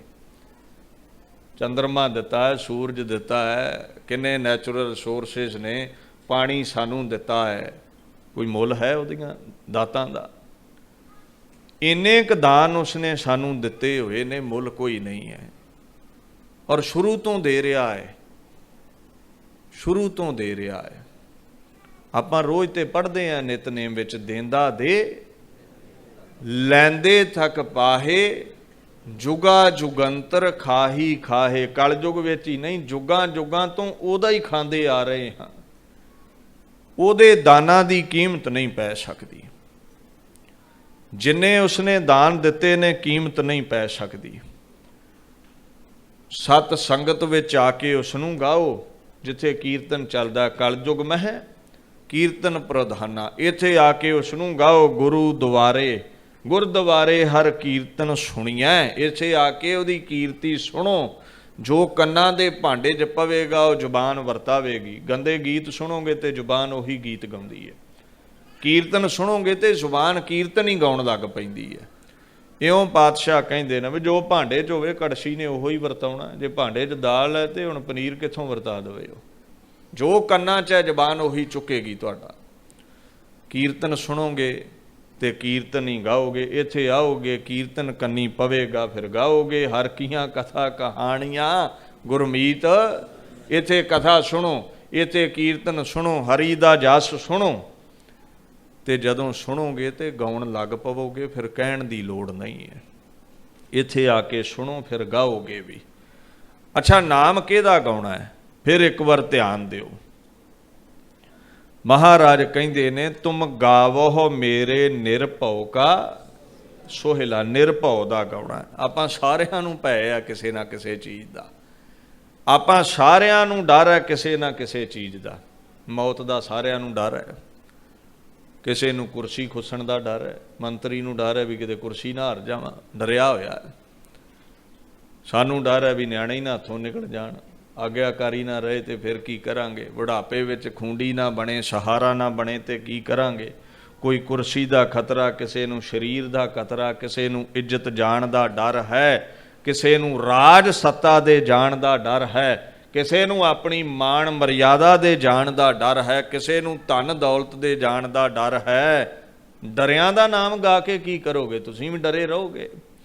ਜੇ ਗਾਉਣਾ ਹੈ, ਨਾ ਤਖਤ ਦਾ ਡਰ ਹੈ। ਕੀ ਡਰ ਹੈ ਗੁਰੂ ਗ੍ਰੰਥ ਸਾਹਿਬ ਨੂੰ? ਅੱਜ ਹਜ਼ਾਰਾਂ ਆਏ ਜੇ ਤੇ ਜੇ ਕੱਲ ਨੂੰ 4 ਘੱਟ ਆਓਗੇ, ਇਹ ਕਿਹੜਾ ਲੀਡਰ ਹੈ ਵੀ 4 ਵੋਟਾਂ ਘਟ ਗਈਆਂ ਤੇ ਥੱਲੇ ਬਹਿ ਜਾਣ ਲੱਗਾ। ਇਹ ਤਖਤ ਤੇ ਇਦਾਂ ਹੀ ਗੱਜਣਾ ਹੈ। ਇਹਦੇ ਗੁਣ ਗਾਓ। ਨਾ ਘਾਟ ਹੈ ਨਾ ਬਾੜ ਹੈ, ਨਾ ਘਾਟ ਬਾੜ ਹੋਤ ਹੈ। ਤੁਸੀਂ ਜ਼ਿਆਦੇ ਆ ਜਾਓ ਤੇ ਕੋਈ ਉੱਚਾ ਨਹੀਂ ਹੋ ਗਿਆ, 4 ਘਟ ਜਾਓ ਤੇ ਨੀਵਾ ਨਹੀਂ ਹੋ ਚਲਿਆ। ਇਹ ਤੇ ਸਦਾ ਇਦਾਂ ਹੀ ਹੈ। ਇਹਦਾ ਤਖਤ ਤੇ ਇਦਾਂ ਹੀ ਗੱਜਦਾ ਵੱਜਦਾ ਰਹਿਣਾ ਹੈ। ਜਿਹੜੇ ਡਰੇ ਹੋਏ ਨੇ, ਡਰਿਆਂ ਦਾ ਨਾਮ ਜਪਿਆਂ ਤੁਹਾਨੂੰ ਕੁਝ ਨਹੀਂ ਮਿਲੇਗਾ। ਜਪਣਾ ਹੈ ਤੇ ਕਹਿੰਦੇ ਨਿਰਭਉ ਨੂੰ ਜਪੋ। ਸਾਰੇ ਲੋਕ ਡਰ ਵਿੱਚ ਨੇ, ਦੇਵੀ ਦੇਵਤੇ ਅਵਤਾਰ ਡਰ ਵਿੱਚ ਨੇ। ਜਪਣਾ ਕਿਸ ਨੂੰ ਹੈ? ਨਿਰਭਉ ਜਪੈ ਸਗਲ ਭਉ ਮਿਟੈ। ਜਿਹੜਾ ਆਪ ਨਹੀਂ ਡਰਦਾ, ਸਦਾ ਉਸ ਅਕਾਲ ਪੁਰਖ ਨੂੰ ਜਪਣਾ ਚਾਹੀਦਾ ਹੈ। ਫਿਰ ਨਿਰਭਉ ਨੂੰ ਜਪਿਆਂ ਤੁਹਾਡੇ ਵੀ ਸਾਰੇ ਭੈ ਖਤਮ ਹੋ ਜਾਣਗੇ। ਇਸ ਕਰਕੇ ਗੁਰੂ ਸਾਹਿਬ ਕਹਿੰਦੇ ਨੇ ਜੀ ਕਿਸ ਦਾ ਨਾਮ ਗਾਈਏ, ਕਿਹਦਾ ਗਾਉਣਾ ਚਾਹੀਦਾ? ਤੇ ਫਿਰ ਆਪ ਹੀ ਜਵਾਬ ਦਿੰਦੇ ਨੇ ਵੀ ਕਿਹਦੇ ਗਾਉਂਗੇ। ਇੱਥੇ ਤੇ ਨਾਨਕ ਦੁਖੀਆ ਸਭ ਸੰਸਾਰ ਹੈ। ਜੇ ਕੋਈ ਸੁਖੀ ਹੈ ਉਹ ਅਕਾਲ ਪੁਰਖ ਹੈ। ਨਾ ਖੁਸ਼ੀ ਹੈ ਨਾ ਉਸ ਨੂੰ ਕੋਈ ਗਮੀ ਹੈ। ਉਹਦਾ ਤੁਸੀਂ ਨਾਮ ਗਾਉਣਾ ਹੈ, ਉਸ ਤੋਂ ਸਦਕੇ ਜਾਣਾ ਹੈ। ਜਿਹਦਾ ਨਾਮ ਜਪਿਆਂ ਲੱਖਾਂ ਦੁੱਖਾਂ ਦੀਆਂ ਪੰਡਾਂ ਲੈ ਜਾਂਦੀਆਂ ਨੇ, ਸਿਰ ਤੋਂ ਲੱਖਾਂ ਦੁੱਖ ਰਹਿ ਜਾਂਦੇ ਨੇ। ਔਰ ਗਾਉਣਾ ਕਿਵੇਂ ਹੈ? ਨਿਤ ਨਿਤ ਜੀਅੜੇ ਸੰਭਾਲੀ। ਨਿਤ ਗਾਉਣਾ ਹੈ, ਰੋਜ਼ ਗਾਉਣਾ ਹੈ। ਇੱਕ ਦਿਨ ਜਪਜੀ ਸਾਹਿਬ ਕਰਕੇ ਆਖੋ ਲਓ ਜੀ ਦੁੱਖ ਤੇ ਫੇਰ ਆ ਗਿਆ, ਸਮਝਿਆ ਕਰੋ ਕੱਪੜੇ ਨੂੰ ਮੈਲ ਬੜੀ ਲੱਗੀ ਹੈ। ਜਨਮਾਂ ਜਨਮਾਂਤਰਾਂ ਤੋਂ ਮੈਲਾ ਹੈ ਤੇ ਮਾਈ ਨੂੰ ਆਖ ਵੀ 1000 ਸਾਬਣ ਲਾਇਆ, ਇਹ ਮੈਲ ਨਹੀਂ ਲੱਥਣੀ। ਇਹਦੇ ਨਿਤ ਨਿਤ ਜੀੜੇ ਸੰਭਾਲੀਆਂ ਨੇ। ਇਹਨੂੰ ਤੇ ਮਲਣਾ ਪੈਣਾ, ਬਾਣੀ ਤੇ ਰੋਜ਼ ਪੜ੍ਹਨੀ ਪੈਣੀ ਹੈ। ਫਿਰ ਦਾਤਾਂ ਬੜੀਆਂ ਮਿਲਦੀਆਂ ਨੇ ਜਦੋਂ ਜਪੋਗੇ ਨਾ। ਮੱਤ ਵਿੱਚ ਰਤਨ ਜਵਾਹਰ ਮਾਣਿਕ, ਜੇ ਇੱਕ ਗੁਰ ਕੀ ਜਵਾਹਰ ਮੋਤੀ। ਜਿੱਥੇ ਸਥੂਲ ਝੋਲੀਆਂ ਭਰਦਾ, ਮਹਿਲ ਮਾੜੀਆਂ ਬਖਸ਼ਦਾ, ਉੱਥੇ ਅੰਤਰੀਵ ਤੌਰ ਤੇ ਮੋਤੀਆਂ ਵਰਗੇ ਗੁਣ ਦਿੰਦਾ ਤੁਹਾਨੂੰ।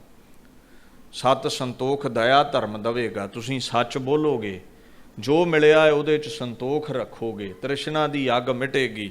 ਗਰੀਬ ਤੇ ਦਇਆ ਕਰੋਗੇ, ਧਰਮ ਵਿੱਚ ਪਰਪੱਕ ਰਹੋਗੇ। ਕਿਵੇਂ ਰਹੋਗੇ? ਜੇ ਇੱਕ ਗੁਰ ਕੀ, ਜੇ ਗੁਰੂ ਦੀ ਸਿੱਖਿਆ ਨੂੰ ਸੁਣ ਲਿਆ ਤੇ। ਧਰਮ ਕਮਾਉਣ ਲਈ ਪਹਿਲਾਂ ਸੁਣਨਾ ਪੈਂਦਾ, ਪਹਿਲਾਂ ਜਪਿਆ ਨਹੀਂ ਜਾ ਸਕਦਾ। ਇਹ ਜਿਹੜੀ ਗੱਲ ਹੈ ਨਾ, ਨਿਤ ਨਿਤ ਜੀੜੈ ਸੰਭਾਲੀਐ, ਸੰਭਾਲਣ ਦੇ ਲਈ, ਯਾਦ ਕਰਨ ਦੇ ਲਈ, ਗਾਉਣ ਦੇ ਲਈ ਪਹਿਲਾਂ ਸੁਣਨਾ ਪੈਂਦਾ। ਤਾਂ ਹੀ ਤੇ ਜਪਜੀ ਵਿੱਚ ਲਿਖਿਆ ਸੁਣਿਆ ਦੁੱਖ ਪਾਪ ਕਾ, ਸੁਣਿਆ ਦੁੱਖ ਵੀ ਕੱਟੇ ਗਏ, ਪਾਪਾਂ ਦਾ ਵੀ ਨਾਸ਼ ਹੋ ਗਿਆ। ਵੀ ਆਪਾਂ ਹੁਣ ਗੁਰੂ ਨੂੰ ਕੱਲਾ ਵੇਖ ਹੀ ਲਈਏ, ਤੇ ਗੁਰੂ ਨੂੰ ਵੇਖ ਕੇ ਹੀ ਆਖੀਏ ਵੀ ਗੱਲ ਬਣ ਗਈ ਹੈ? ਨਹੀਂ, ਵੇਖਿਆ ਤੇ ਉਹਨਾਂ ਮੁਗਲਾਂ ਨੇ ਵੀ ਸੀ, ਪਰ ਗੁਰੂ ਦੀ ਸੁਣੀ ਨਹੀਂ ਸੀ, ਤੇ ਗੁਰੂ ਸਾਹਿਬ ਨੂੰ ਆਪ ਹੀ ਦੂਰ ਕਰ ਬੈਠੇ, ਆਨੰਦਪੁਰੋਂ ਕੱਢ ਦਿੱਤਾ। ਤੇ ਜੇ ਗੁਰੂ ਦੀ ਸੁਣੀ ਹੁੰਦੀ, ਗੁਰੂ ਦੀ ਬਾਣੀ ਨੂੰ ਸੁਣਿਆ ਹੁੰਦਾ, ਨਾਨਕ ਭਗਤਾਂ ਸਦਾ ਵਿਗਾਸ ਸੁਣਿਆ ਦੁੱਖ ਪਾਏ, ਸੁਣੀ ਹੁੰਦੀ ਤੇ ਦੁੱਖ ਦਲਿੱਦਰ ਮਿਟ ਜਾਂਦੇ, ਦੁੱਖਾਂ ਦਾ ਨਾਸ਼ ਹੋ ਜਾਂਦਾ। ਇਹਨਾਂ ਸੁਣੀ ਨਹੀਂ ਹੈ, ਇਹਨਾਂ ਗੁਰੂ ਨੂੰ ਵੇਖ ਤੇ ਲਿਆ ਹੈ, ਇਹਨਾਂ ਸੁਣੀ ਨਹੀਂ ਹੈ ਉਸ ਬਾਪੂ ਦੀ। ਜਿਹੜਾ ਇਹਦੇ ਬਚਨ ਨੂੰ ਸੁਣ ਲੈਂਦਾ ਫਿਰ ਉਹ ਜਪਦਾ, ਤੇ ਜਦੋਂ ਜਪਦਾ ਫਿਰ ਸਭ ਦੁੱਖ ਹਰੇ ਜਾਂਦੇ ਨੇ।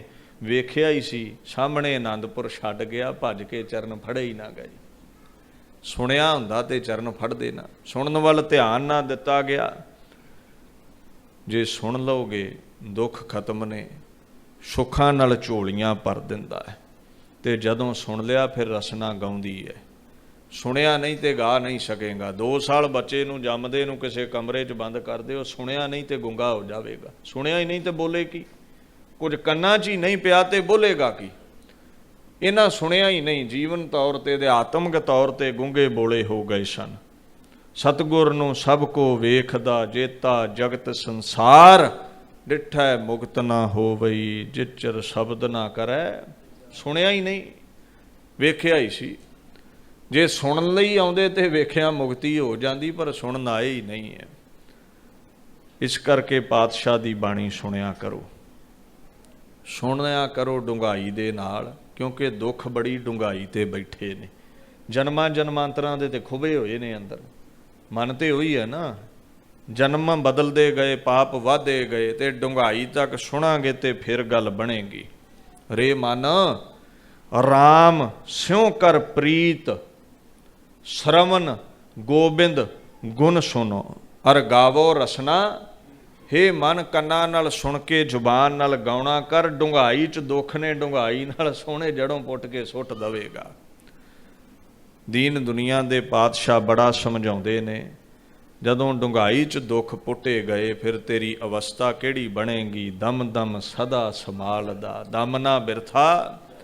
ਜਦੋਂ ਸੁਣਿਆ ਹੀ ਆ ਫਿਰ ਜ਼ੁਬਾਨ ਸਦਾ ਗਾਉਣ ਲੱਗ ਪਈ। ਫਿਰ ਹੀ ਕਹਿੰਦੇ ਨੇ ਨਿਤ ਨਿਤ ਜੀੜੇ ਸੰਭਾਲੀਅਨ ਦੇਖੇਗਾ ਦੇਵਨ ਹਾਰ। ਜਦੋਂ ਦਮ ਦਮ ਨਾਲ ਸੰਭਾਲੇਗਾ, ਨਿਤ ਨਿਤ ਉਸ ਨੂੰ ਯਾਦ ਕਰੇਗਾ, ਤੇ ਪਾਤਸ਼ਾਹ ਕਹਿੰਦੇ ਨੇ ਫਿਰ ਉਹ ਦੇਵਨ ਹਾਰ ਪਰਮਾਤਮਾ ਸਦਾ ਕਿਰਪਾ ਦੀ ਨਜ਼ਰ ਨਾਲ ਤੈਨੂੰ ਵੇਖੇਗਾ, ਸਦਾ ਤੇਰੇ ਤੇ ਫਿਦਾ ਹੋ ਜਾਵੇਗਾ।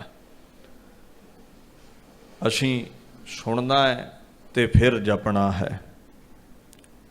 ਅਸੀਂ ਤੇ ਕਹਿ ਦਿੰਦੇ ਵੀ ਚਲੋ ਐਤਵਾਰ ਸੋਣਾ ਹੀ ਆ, ਐਤਵਾਰ ਜਾ ਆਏ ਹਾਂ ਗੁਰੂ ਘਰ, ਚਲੋ ਸੰਗਰਾਂਦ ਤੇ ਜਾ ਆਏ ਸੀ, ਨਵੇਂ ਸਾਲ ਤੇ ਜਾ ਆਏ। ਨਵੇਂ ਸਾਲ ਤੇ ਬੜੀ ਭੀੜ ਹੁੰਦੀ ਹੈ, ਸੰਗਰਾਂਦ ਤੇ ਬੜੀਆਂ ਰੌਣਕਾਂ ਨੇ, ਮੱਸਿਆ ਪੁੰਨਿਆ ਤੇ ਰੌਣਕਾਂ ਬਣੀਆਂ ਨੇ। ਮੈਂ ਇਹ ਨਹੀਂ ਕਹਿੰਦਾ ਵੀ ਉਹ ਮਨਾਉਣਾ ਛੱਡ ਦਵੋ, ਇਹ ਗੁਰਮਤ ਦੇ ਖਿਲਾਫ ਨੇ ਜਿਹੜੇ ਕਹਿੰਦੇ ਨੇ ਸੰਗਰਾਂਦ ਮਨਮਤ ਹੈ, ਮੱਸਿਆ ਮਨਮਤ ਹੈ, ਪੁੰਨਿਆ ਮਨਮਤ ਹੈ। ਇਹ ਬਿਲਕੁਲ ਖਿਲਾਫ ਨੇ ਲੋਕ, ਇਹ ਨਹੀਂ ਹੈ। ਮੱਸਿਆ ਪੁੰਨਿਆ ਸੰਗਰਾਂਦਾਂ ਇਹ ਲੋਕ ਪੰਡਤਾਂ ਤੋਂ ਜਾਂਦੇ ਸੀ ਤੇ ਹੱਥ ਵਿਖਾਉਣਾ ਜਾ ਕੇ, ਪੰਡਤ ਜੀ ਸਾਡੇ ਘੋੜੇ ਗੱਡੀਆਂ ਲਵੇਰਾ ਦੁੱਧ ਬੱਚੇ ਪੈਦਾ ਹੋਣ। ਤੇ ਮੈਂ ਕਈ ਵਾਰ ਵੇਖਿਆ ਆਨੰਦਪੁਰ ਸਾਹਿਬ ਜਾਣਾ ਤੇ ਬਾਪੂ ਦੇ ਹੁੰਦਾ, ਤੇ ਉੱਥੇ ਇੱਕ ਪਾਟੀ ਜੀ ਬੋਰੀ ਵਿਛਾ ਕੇ ਤੇ ਪੰਡਤ ਬੈਠਾ, ਤੇ ਚੰਗੇ ਭਲੇ ਘਰ ਦੀ ਮਾਈ ਉਹਦੇ ਅੱਗੇ ਹੱਥ ਰੱਖ ਲੈਂਦੀ ਹੈ, ਆਖੇਗੀ ਸਾਡੀਆਂ ਟਰਾਂਸਪੋਰਟਾਂ ਚੱਲਣ, ਸਾਡੇ ਮਹਿਲ ਹੋਰ ਵੀ ਉੱਚੇ ਹੋ ਜਾਣ। ਤੇ ਮੈਂ ਖਿਆਲ ਕਈ ਵਾਰ ਸੋਚਦਾ, ਮਾਈ ਜਿਹੜਾ ਆਪ ਪਾਟੀ ਬੋਰੀ ਤੇ ਬੈਠਾ, ਜੇ ਮਹਿਲ ਦੇਣ ਵਾਲਾ ਹੁੰਦਾ ਤੇ ਆਪ ਨਾ ਮਹਿਲਾਂ 'ਚ ਰਹਿੰਦਾ, ਵੀ ਤੈਨੂੰ ਕੀ ਦਵੇਗਾ। ਮੰਗਣਾ ਤੇ ਉਹਦੇ ਕੋਲੋਂ ਮੰਗ ਜਿਹਦੇ ਬਾਰੇ ਹੈ ਅਤ ਉੱਚਾ ਤਾਂਕਾ ਦਰਬਾਰਾ। ਉੱਚਿਆਂ ਦਰਬਾਰਾਂ ਦੇ ਮਾਲਕ ਕੋਲੋਂ ਮੰਗ, ਫਿਰ ਉੱਚੇ ਦਰਬਾਰ ਮਿਲਣਗੇ। ਪਰ ਇਹਦੇ ਕੋਲੋਂ ਮੰਗਣ ਦੇ ਲਈ ਇਹਦੇ ਨਾਲ ਪ੍ਰੇਮ ਕਰਨਾ ਪੈਂਦਾ, ਇਹਦੇ ਦਰ ਤੇ ਰੋਜ਼ ਆਉਣਾ ਪੈਂਦਾ ਹੈ, ਨਿਤ ਇਹਨੂੰ ਯਾਦ ਕਰਨਾ ਪੈਂਦਾ। ਐਤਵਾਰ ਪੜ੍ਹ ਲਿਆ, ਸੰਗਰਾਂਦ ਤੇ ਮੱਸਿਆ ਪੁੰਨਿਆ ਦੇ ਪੰਡਤਾਂ ਵੱਲ ਜਾਂਦੇ ਸੀ। ਗੁਰੂ ਸਾਹਿਬ ਨੇ ਪ੍ਰਥਾ ਚਲਾਈ ਵੀ ਸ਼ਬਦ ਪੜ੍ਹਿਆ ਕਰੋ, ਅਕਾਲ ਪੁਰਖ ਨੂੰ ਧਿਆਇਆ ਕਰੋ। ਇਹ ਪੰਡਤਾਂ ਦੇ ਸੁੱਖ ਦੁੱਖ ਵੀ ਉਹਦੇ ਹੱਥ ਵਿੱਚ ਨੇ, ਤੇ ਸਿੱਧੀ ਸਾਂਝ ਕਿਉਂ ਨਹੀਂ ਪਾਉਂਦੇ? ਫਿਰ ਉਦੋਂ ਸਾਧਨ ਨਹੀਂ ਸੀ ਗੱਡੀਆਂ ਕਾਰਾਂ, ਲੋਕ ਫਿਰ ਕਮਾਈ ਸਾਧਨਾ ਵਿੱਚ ਰੁੱਝੇ ਸਨ। ਲੋਕਾਂ ਨੇ ਫਿਰ ਸੰਗਰਾਂਦ 'ਤੇ ਆਉਣਾ, ਮੱਸਿਆ ਪੁੰਨਿਆਂ 'ਤੇ ਆਉਣਾ। ਕਾਰਾਂ 'ਤੇ ਹੁੰਦੀਆਂ ਨਹੀਂ ਸੀ ਵੀ ਮਿੰਟੋ ਮਿੰਟ ਪਹੁੰਚ ਜਾਈਏ, ਤੁਰ ਕੇ ਆਉਣਾ ਹੁੰਦਾ ਸੀ। ਹੁਣ ਤੇਰੇ ਕੋਲ ਸਾਧਨ ਨੇ। ਸੰਗਰਾਂਦ ਮੱਸਿਆ ਪੁੰਨਿਆਂ ਨੂੰ ਪਖੰਡ ਨਾ ਕਹਿ, ਤੇ ਜੇ ਪਖੰਡ ਕਹਿਣਾ ਇਹਦਾ ਮਤਲਬ ਵੀ ਆ ਜਿਹੜੀ ਸੰਗਤ ਸੰਗਰਾਂਦ ਮੱਸਿਆ ਪੁੰਨਿਆਂ 'ਤੇ ਆਉਂਦੀ ਤੈਨੂੰ ਚੰਗੀ ਨਹੀਂ ਲੱਗਦੀ ਗੁਰੂ ਘਰ ਆਈ। ਪਖੰਡ ਇਹ ਹੈ, ਪਰ ਉਦੋਂ ਹੈ ਜਦੋਂ ਪਰਮਾਤਮਾ ਨੂੰ ਛੱਡ ਕੇ ਪੱਥਰਾਂ ਪਿੱਛੇ, ਕਬਰਾਂ ਪਿੱਛੇ, ਪੰਡਤਾਂ ਪਿੱਛੇ ਸਮਾਂ ਵਿਅਰਥ ਗਵਾ ਰਿਹਾ। ਤੇ ਗੁਰੂ ਦੇ ਦਰ ਤੇ ਕਬੀਰ ਕਹਿੰਦਾ ਏਕ ਘਰੀ ਆਦੀ ਘਰੀ, ਆਦੀ ਹੂੰ ਤੇ ਕਿਤੇ ਅੱਖ ਝਮਕਣ ਜਿੰਨਾ ਸਮਾਂ ਵੀ ਤੂੰ ਆ ਜਾਵੇਂ ਦਿਦਾਰੇ ਕਰਨ, ਤੇ ਉਹ ਵੀ ਸਫਲਾ ਹੈ। ਤੇ ਸੰਗਰਾਂਦ ਤੇ ਤੂੰ ਸਾਰੀ ਦਿਹਾੜੀ ਬੈਠਾ ਰਿਹਾ, ਉਹ ਪਖੰਡ ਕਿਵੇਂ ਹੋ ਗਿਆ? ਇਹ ਕਹਿ ਭਾਈ ਵੀ ਜਿੱਦਾਂ ਸੰਗਰਾਂਦ ਮੱਸਿਆ ਪੁੰਨਿਆਂ ਤੇ ਨਾਗਾ ਨਹੀਂ ਪਾਉਂਦਾ, ਤਰਲਾ ਲਿਆ ਕਰ ਨਿਤ ਨਿਤ ਜੀੜੇ। ਜਿੱਦਾਂ ਇਹਨਾਂ ਦਿਨਾਂ ਤੇ ਯਾਦ ਰੱਖਿਆ ਹੀ ਨੇਤੀ ਯਾਦ ਕਰੇ, ਨੇਤੀ ਇਹਦੇ ਦਰ ਤੇ ਆਵੇਂ ਤੇ ਬਖਸ਼ਿਸ਼ਾਂ ਹੋਰ ਵੱਧ ਜਾਣ। ਤੇ ਜਦੋਂ ਕਹਿ ਦਿੰਨਾ ਉਹ ਪਖੰਡ ਹੈ ਤੇ ਲੋਕ ਤੇ ਅੱਗੇ ਨਹੀਂ ਸਮਾਂ ਕੱਢਦੇ, ਤੂੰ ਚਾਰ ਜਿਹੜੇ ਆਉਂਦੇ ਉਹ ਵੀ ਢਾ ਦਿੰਨਾ ਹੈ। ਇਹ ਕਹਿ ਵੀ ਜਿੱਦਾਂ ਮੱਸਿਆ ਪੁੰਨਿਆ ਸੰਗਰਾਂਦ ਤੇ ਨਾਗਾ ਨਹੀਂ ਪਾਇਆ, ਇਦਾਂ ਰੋਜ਼ ਦਿਦਾਰੇ ਕਰੋ। ਹੁਣ ਤੇ ਗੱਡੀਆਂ ਸਾਧਨ ਬੜੇ ਨੇ ਤੁਹਾਡੇ ਕੋਲ। ਨਿਤ ਨਿਤ ਜੀੜੇ ਸੰਭਾਲੀਆਂ ਦੇਖੇਗਾ ਦੇਵਨ ਹਾਰ, ਦਮਦਮ ਨਾਲ ਉਸ ਨੂੰ ਪੜ੍ਹਿਆ ਕਰੋ। ਸਰੀਰ ਨੂੰ ਭੋਜਨ ਨਾ ਦਿਓ ਤੇ ਸਰੀਰ ਕੁਮਲਾ ਜਾਂਦਾ ਹੈ। ਮਨ ਨੂੰ ਖੁਰਾਕ ਨਾ ਮਿਲੀ ਤੇ ਮਨ ਨੇ ਕੁਮਲਾ ਜਾਣਾ, ਭਾਵੇਂ ਤੁਹਾਨੂੰ ਦਿਖਦਾ ਨਹੀਂ ਹੈ। ਰੋਟੀ ਨਾ ਮਿਲੀ ਤੇ ਸਰੀਰ ਦੀ ਮੌਤ ਹੈ। ਤੇ ਬਾਣੀ ਕਹਿੰਦੀ ਮਰਣੰ ਬਿਸਰਣੰ ਗੋਬਿੰਦੈ, ਮਨ ਦੀ ਮੌਤ ਵੀ ਹੋ ਜਾਣੀ ਹੈ ਜਦੋਂ ਗੋਬਿੰਦ ਭੁੱਲ ਗਿਆ, ਗੁਰੂ ਨਾਨਕ ਭੁੱਲ ਗਿਆ, ਅਕਾਲ ਪੁਰਖ ਭੁੱਲ ਗਿਆ। ਜੀਵਨੰ ਹਰ ਨਾਮ ਧਿਆਵਣ ਹੈ, ਜਿਉਂਦਾ ਉਹ ਹੈ ਜਿਹੜਾ ਬਾਣੀ ਪੜ੍ਹਦਾ ਹੈ ਰੋਜ਼, ਬਾਕੀ ਮਰੇ ਹੋਏ ਨੇ। ਕਹਿੰਦੇ ਖੁਰਾਕ ਨਹੀਂ ਮਿਲੀ ਤੇ ਤਨ ਮਰ ਗਿਆ, ਬਾਣੀ ਦੀ ਖੁਰਾਕ ਨਹੀਂ ਮਿਲੀ ਤੇ ਮਨ ਮਰ ਗਿਆ। ਇਸ ਕਰਕੇ ਬਾਪੂ ਕਹਿੰਦਾ ਹੈ ਰੋਜ਼ ਧਿਆਇਆ ਕਰੋ, ਤੇ ਜਦੋਂ ਧਿਆਓਗੇ ਉਹ ਸਦਾ ਹੀ ਦਿੰਦਾ ਹੈ। ਇੰਨਾ ਕੁ ਦਿੰਦਾ ਹੈ ਬਹੁਤਾ ਕਰਮ ਲਿਖਿਆ ਨਾ ਜਾਏ, ਵੱਡਾ ਦਾਤਾ ਤਿਲ ਨਾ ਤਮਾਏ, ਕੀਤੈ ਮੰਗਹਿ ਜੋਧ ਅਪਾਰ। ਬੜੇ ਬੜੇ ਸੂਰਮੇ ਸੂਰਬੀਰ ਰਾਜੇ ਵੀ ਉਹ ਤੋਂ ਮੰਗਦੇ ਨੇ, ਕੀਤਿਆ ਗਣਤ ਨਹੀਂ। ਕਹਿੰਦੇ ਨਹੀਂ ਦੱਸੋ ਕਿੰਨੇ, ਕਹਿੰਦੇ ਨਹੀਂ ਦੱਸਿਆ ਨਹੀਂ ਜਾ ਸਕਦਾ। ਸਾਰੇ ਹੀ ਉਸ ਪਾਸੋਂ ਮੰਗਦੇ ਨੇ, ਸਾਰੇ ਹੀ ਉਹਦੇ ਕੋਲੋਂ ਮੰਗਦੇ ਨੇ। ਪਰ ਉਹ ਜਿਹੜਾ ਹੈ ਨਾ, ਕਮਾਲ ਦੀ ਗੱਲ ਹੈ, ਲੋਕਾਂ ਕੋਲ ਮੰਗੀਏ ਤੇ ਬਦਲੇ ਵਿੱਚ ਕਦੇ ਨਾ ਕਦੇ ਕੁਝ ਮੰਗ ਲੈਂਦੇ ਨੇ। ਵੱਡਾ ਦਾਤਾ ਤਿਲ ਨਾ ਤਮਾਏ, ਤਿਲ ਮਾਤਰ ਵੀ ਤੁਹਾਡੇ ਕੋਲੋਂ ਕੁਝ ਵਾਪਸ ਨਹੀਂ ਮੰਗਦਾ। ਉਹ ਵੀ ਮੈਨੂੰ ਆਹ ਦਿਓ, ਮੈਂ ਤੁਹਾਨੂੰ ਦਾਨ ਦਿੱਤਾ ਹੈ। ਮਹਾਰਾਜ ਕਹਿੰਦੇ ਤੇਰੇ ਦਾਨੈ ਕੀਮਤ ਨਾ ਪਵੈ, ਜਿਹੜੇ ਤੂੰ ਸਾਹ ਸਾਨੂੰ ਦਿੱਤੇ ਨੇ ਜਦੋਂ ਮੁੱਕਣ ਲੱਗਣ ਨਾ। ਕਿਸੇ ਹਕੀਮ ਕੋਲ ਭਾਵੇਂ ਤੁਸੀਂ ਹੀਰੇ ਲੈ ਕੇ ਚਲੇ ਜਾਇਓ, ਆਖਿਓ ਇੱਕ ਸਾਹ ਦੇ ਦੇ, ਆਖੇਗਾ ਨਹੀਂ, ਇਹ ਵਿਕਦੇ ਨਹੀਂ। ਮਤਲਬ ਕਈ ਆਖਣਗੇ ਰੱਬ ਨੇ ਸਾਨੂੰ ਕੀ ਦਿੱਤਾ ਹੈ, ਤੇ ਮੈਂ ਸੋਚਦਾ ਹੁੰਨਾ ਵੀ ਆ ਸਾਹ ਹੀ ਦੇ ਦਿੱਤੇ ਨੇ, ਇਹਨਾਂ ਦੀ ਕੀਮਤ ਨਹੀਂ ਤੇ ਹੋਰ ਤੂੰ ਕੀ ਗਿਣਨਾ ਚਾਹੁੰਦਾ ਹੈ? ਇਹਨਾਂ ਦੀ ਕੀ ਕੀਮਤ ਹੈ ਦੱਸੋ? ਜੇ ਕਿਤੇ ਉਹ ਮਿਲਦੇ ਨੇ ਤੇ ਲੈ ਕੇ ਦਿਖਾਇਓ ਜਦੋਂ ਮੁੱਕਣ ਲੱਗੇ। ਕਣ ਕਾਲੇ ਸਭ ਦਿਵਸ ਸਾਸ ਨਹਿ ਵੱਢਣ ਘਟਣ ਤਿਲ ਸਾਰ, ਜਦੋਂ ਮੁੱਕਣ ਲੱਗੇ ਨਾ, ਬਾਣੀ ਕਹਿੰਦੀ ਜਾ ਆਪਣੀ ਲੱਖਾਂ ਦੀ ਜਾਇਦਾਦ ਲੈ ਜਾਈ, ਇੱਕ ਤਿਲ ਜਿੰਨਾ ਸਾਹ ਵੀ ਨਹੀਂ ਤੈਨੂੰ ਕੋਈ ਦਵੇਗਾ। ਸਾਹਾਂ ਦਾ ਕੁਝ ਸਾਡੇ ਤੋਂ ਮੰਗਿਆ ਉਸਨੇ, ਸਾਨੂੰ ਦਿੱਤੇ ਹੋਏ ਨੇ। ਰੋਸ਼ਨੀ ਅੱਖਾਂ ਦੀ ਦਿੱਤੀ, ਕੁਝ ਮੰਗ ਨਹੀਂ ਰਿਹਾ। ਹੱਥਾਂ ਦੀ ਕੋਈ ਕੀਮਤ ਹੈ? ਜਿਹੜੇ ਟੁੰਡੇ ਨੇ ਨਾ, ਉਹਨਾਂ ਨੂੰ ਪੁੱਛੋ ਵੀ ਹੱਥ ਕੀ ਨੇ। ਹੱਥ ਦਿੱਤੇ ਨੇ।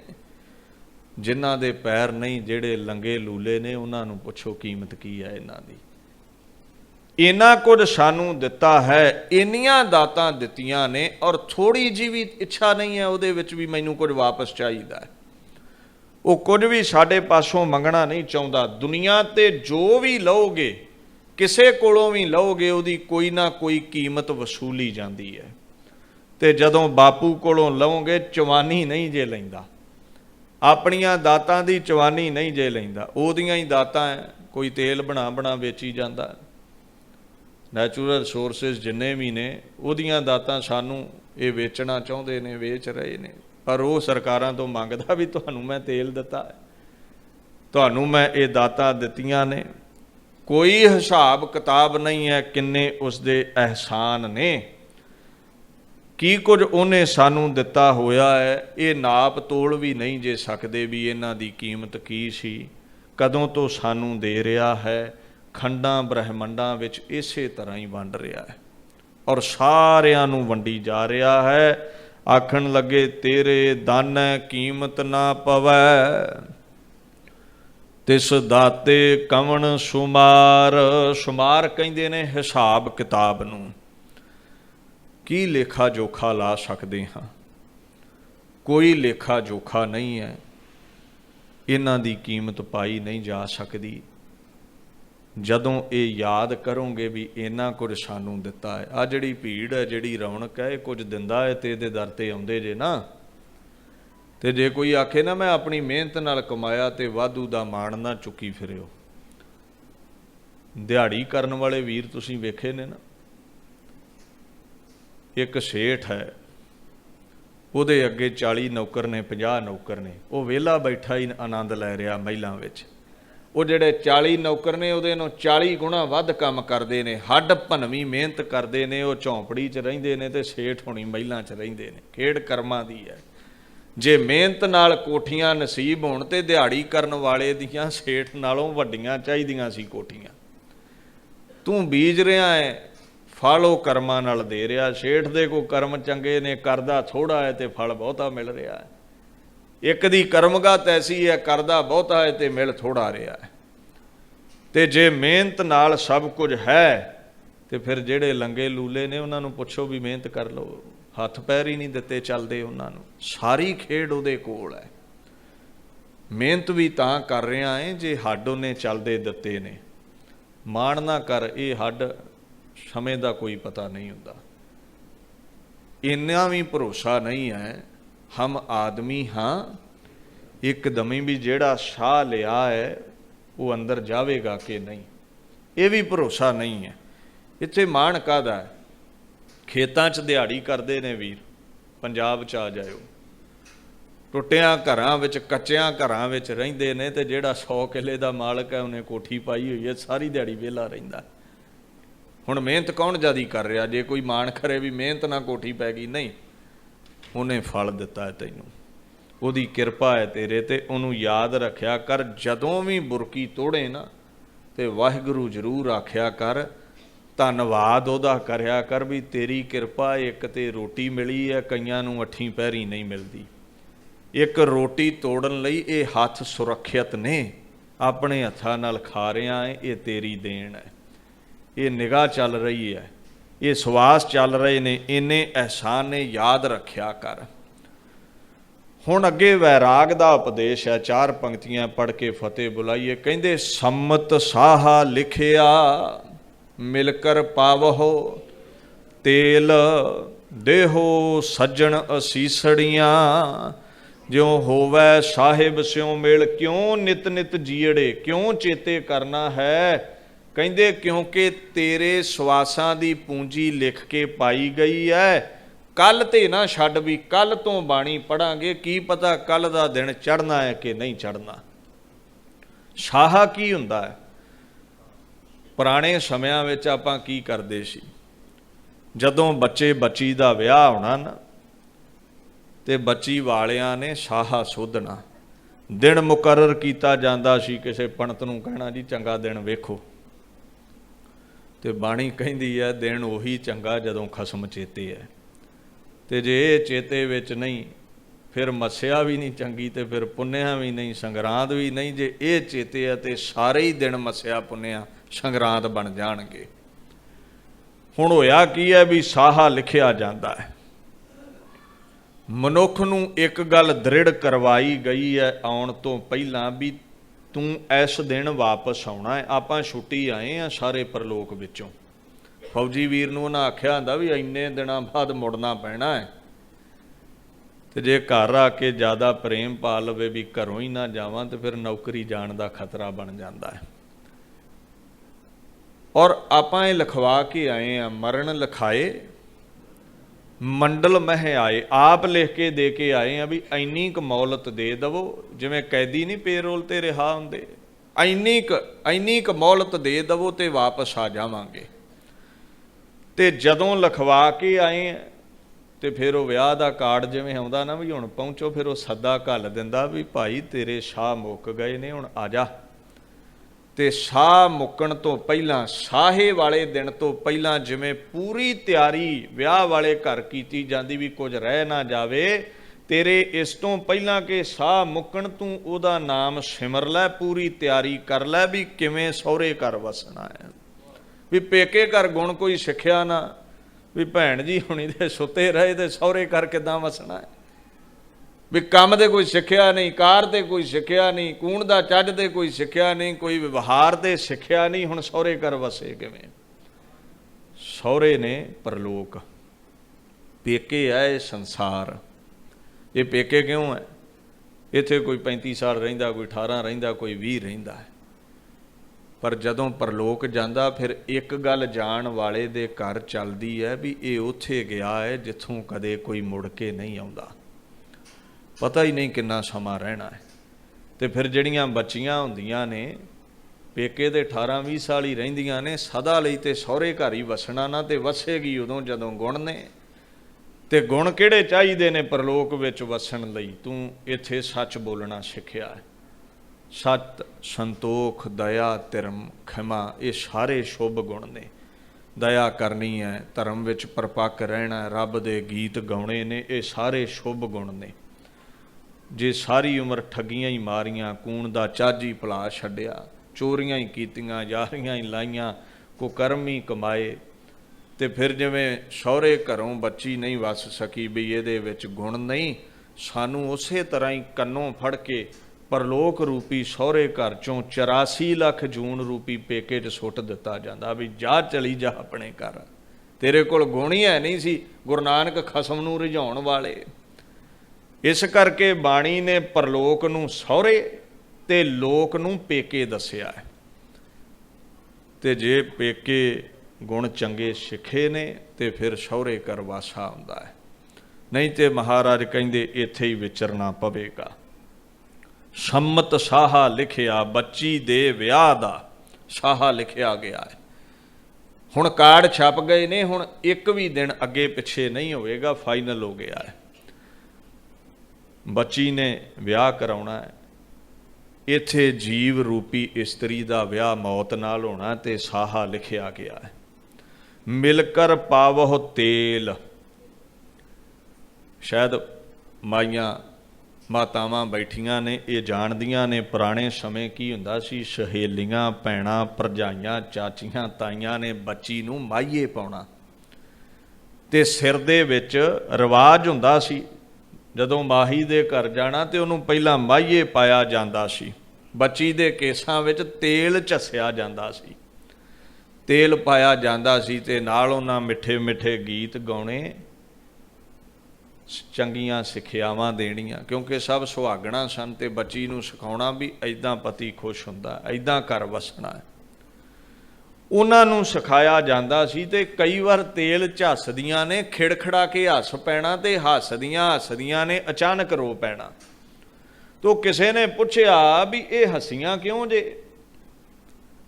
ਤੇ ਉਹਨਾਂ ਦਾਨੀਆਂ ਪ੍ਰਦਾਨੀਆਂ ਮਾਈਆਂ ਨੇ ਆਖਣਾ ਵੀ ਇਹਨੇ ਹੁਣ ਆਪਣੇ ਖਸਮ ਦੇ ਘਰ ਵਸ ਜਾਣਾ ਹੈ। ਖੁਸ਼ੀ ਇਸ ਗੱਲ ਦੀ ਹੈ ਵੀ ਖਸਮ ਵਾਲੀ ਬਣ ਚੱਲੀ ਹੈ। ਤੇ ਪੁੱਛਿਆ ਵੀ ਰੋਈਆਂ ਕਿਉਂ ਜੇ? ਬੱਚੀ ਨੂੰ ਦੇਖ ਕੇ ਵੈਰਾਗ ਕਿਉਂ ਕੀਤਾ ਹੈ? ਤੇ ਜਦੋਂ ਕੇਸਾਂ ਵਿੱਚ ਤੇਲ ਪਾਇਆ ਆਖਣਾ ਇਹਨੇ ਸਦਾ ਲਈ ਸਾਨੂੰ ਛੱਡ ਜਾਣਾ ਹੈ, ਇਸ ਘਰ ਨੂੰ ਛੱਡ ਜਾਣਾ ਹੈ। ਵੈਰਾਗ ਇਸ ਗੱਲ ਦਾ ਹੈ ਵੀ ਸਾਨੂੰ ਛੱਡ ਜਾਵੇਗੀ। ਖੁਸ਼ੀ ਇਸ ਗੱਲ ਦੀ ਹੈ ਵੀ ਆਪਣੇ ਅਸਲੀ ਘਰ ਵਸਣਾ ਹੈ, ਜਿੱਥੇ ਸਦਾ ਰਹਿਣਾ ਹੈ ਇਸਨੇ। ਇੱਦਾਂ ਮਾਹੀਏ ਪਾਇਆ ਜਾਂਦਾ ਸੀ। ਹੁਣ ਇੱਥੇ ਕੀ ਹੈ? ਮੌਤ ਨਾਲ ਵਿਆਹ ਹੋਣਾ ਹੈ, ਤੇ ਇੱਥੇ ਸਖੀਆਂ ਸਹੇਲੀਆਂ ਨੇ, ਮਹਾਂਪੁਰਸ਼ ਸੰਤ ਲੋਕ, ਤੇ ਉਹਨਾਂ ਦੇ ਅੱਗੇ ਅਰਦਾਸ ਕਰਨੀ ਹੈ ਵੀ ਸਮਾਂ ਲਿਖਿਆ ਗਿਆ ਹੈ, ਜਾਣਾ ਹੈ, ਜਾਣਾ ਪੈਣਾ ਸਭ ਨੂੰ। ਆਓ ਸਾਡੇ ਕੋਲ ਬੈਠੋ। ਜਿਵੇਂ ਚਾਚੀਆਂ ਤਾਈਆਂ ਸ਼ੁਭ ਸਿੱਖਿਆ ਦਿੱਤੀ ਵੀ ਖਸਮ ਨਾਲ ਕਿਵੇਂ ਵਸਣਾ ਹੈ, ਸਾਨੂੰ ਕੋਈ ਸ਼ੁਭ ਸਿੱਖਿਆ ਦਿਓ, ਸਾਨੂੰ ਚੰਗੇ ਗੁਣ ਸਿਖਾਓ, ਸਾਡੇ ਸਿਰ ਵਿੱਚ ਵੈਰਾਗ ਰੂਪੀ ਤੇਲ ਪਾਓ ਵੀ ਖਸਮ ਦੇ ਚਰਨਾਂ ਦੀ ਪ੍ਰੀਤੀ ਪੈਦਾ ਹੋ ਸਕੇ। ਔਰ ਇਹ ਅਸੀਸ ਦਿੰਦੀਆਂ ਸੀ ਚਾਚੀਆਂ ਤਾਈਆਂ, ਜਾ ਧੀਏ ਤੂੰ ਸਦਾ ਲਈ ਵਸੇ। ਤੇ ਅਸੀਸ ਦਿਓ ਵੀ 84 ਲੱਖ ਜੂਨ ਵਿੱਚ ਫਿਰ ਨਾ ਪੇਕੇ ਮਾਤ ਲੋਕ ਤੇ ਮੁੜਨਾ ਪਵੇ, ਵੀ ਜਾ ਤੂੰ ਸਦਾ ਲਈ ਪਰਲੋਕ ਵਿੱਚ ਗੁਰੂ ਨਾਨਕ ਦੇ ਚਰਨਾਂ ਵਿੱਚ ਵਸ ਜਾਵੇਂ। ਇਹ ਅਸੀਸ ਦਿਓ।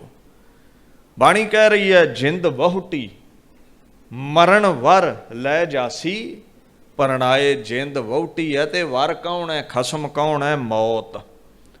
ਤੇ ਸਾਹਾ ਲਿਖਿਆ ਗਿਆ, ਤੂੰ ਆਪ ਹੀ ਲਿਖਵਾ ਲਿਆ। ਜਿਵੇਂ ਬੱਚੀ ਦੇ ਮਾਪੇ ਸਾਰੇ ਬਹਿ ਕੇ ਲਿਖਦੇ ਵੀ ਆਹ ਦਿਨ ਠੀਕ ਹੈ, ਕਹਿੰਦੇ ਜੀ ਠੀਕ ਹੈ। ਕਹਿੰਦੇ ਇਦਾਂ ਹੀ ਮੌਤ ਨਾਲ ਵਿਆਹ ਦਾ ਤਾਂ ਤੂੰ ਦਿਨ ਲਿਖਾ ਕੇ ਆਇਆ ਸੀ, ਮਰਨ ਲਿਖਾਏ ਮੰਡਲ ਮਹਿ ਆਏ, ਤੂੰ ਲਿਖਵਾ ਕੇ ਆਇਆ ਸੀ। ਦਿਨ ਮੁਕਰਰ ਹੈ, ਸਾਹਾ ਮੁਕਰਰ ਹੈ। ਯਾਦ ਰੱਖੀ, ਇੱਕ ਵੀ ਦਿਨ ਅੱਗੇ ਪਿੱਛੇ ਮੌਤ ਨੇ ਨਹੀਂ ਆਉਣ ਦੇਣਾ। ਇਦੋਂ ਪਹਿਲਾਂ ਕਿ ਤੈਨੂੰ ਮੌਤ ਵਰ ਕੇ ਲੈ ਜਾਵੇ, ਨਿਤ ਨਿਤ ਜੀੜੇ ਯਾਦ ਕਰ ਲੈ, ਸ਼ੁਭ ਗੁਣ ਸਿੱਖ ਲੈ, ਫਿਰ ਪੇਕੇ ਘਰੋਂ ਸਹੁਰੇ ਕਰਵਾਸ ਹੋਵੇਗਾ। ਔਖਾ ਹੈ ਵਾਰ-ਵਾਰ ਦੁਨੀਆ ਤੇ ਆਉਣਾ, ਹੁਣ ਨਹੀਂ ਮਹਿਸੂਸ ਹੁੰਦਾ। 3-4 ਦਿਨ ਬੰਦੇ ਨੂੰ ਪੁੱਠਾ ਟੰਗ ਦਿਓ ਛੱਤ ਨਾਲ, ਪੁੱਛਿਓ ਵੀ ਕੈਸਾ ਲੱਗਦਾ। 10 ਮਹੀਨੇ ਮਾਂ ਦੇ ਗਰਭ ਵਿੱਚ ਇਦਾਂ ਹੀ ਰਿਹਾ। ਔਖਾ ਹੈ, ਮਹਿਸੂਸ ਨਹੀਂ ਕਰ ਰਿਹਾ, ਕਿਉਂਕਿ ਮਾਇਆ ਦੀ ਪਕੜ ਹੈ, ਪਰਿਵਾਰ ਦੀ ਪਕੜ ਹੈ।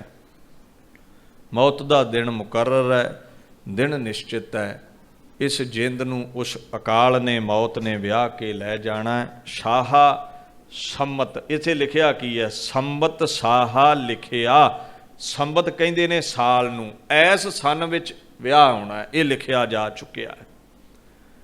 ਦਿਨ ਮੁਕਰਰ ਹੋ ਚੁੱਕਿਆ, ਮਹੀਨਾ ਮੁਕਰਰ ਹੋ ਚੁੱਕਿਆ ਹੈ, ਘੜੀ ਮੁਕਰਰ ਹੋ ਚੁੱਕੀ। ਆਪਾਂ ਇਹ ਵੀ ਲਿਖ ਦਿੰਦੇ ਨਾ ਕਾਰਡ ਤੇ ਵੀ ਇੰਨੇ ਵਜੇ ਫੇਰੇ ਹੋਣੇ ਨੇ, ਇੰਨੇ ਵਜੇ ਲੰਚ ਹੈ, ਡਿਨਰ ਹੈ, ਫਲਾਣਾ, ਬੜਾ ਕੋ ਲਿਖਦੇ ਅਸੀਂ। ਕੱਲਾ ਕੱਲਾ ਪਲ ਤੇਰਾ ਮੌਤ ਨੇ, ਮੌਤ ਦੇ ਸ਼ਾਹੇ ਨਾਲ ਵੱਜਣ ਦਾ ਬਾਪੂ ਕਹਿੰਦਾ ਲਿਖਿਆ ਜਾ ਚੁੱਕਿਆ ਹੈ। ਕਣ ਘਾਲੈ ਸਭ ਦਿਵਸ ਸਾਸ, ਦਿਨ ਗਿਣੇ ਜਾ ਚੁੱਕੇ ਨੇ, ਸਾਹ ਗਿਣੇ ਜਾ ਚੁੱਕੇ ਨੇ, ਨਹਿ ਵੱਢਣ ਘਟਣ ਤਿਲ ਸਾਰ, ਇੱਕ ਪਲ ਵੀ ਹੁਣ ਵੱਧ ਨਹੀਂ ਮਿਲੇਗਾ।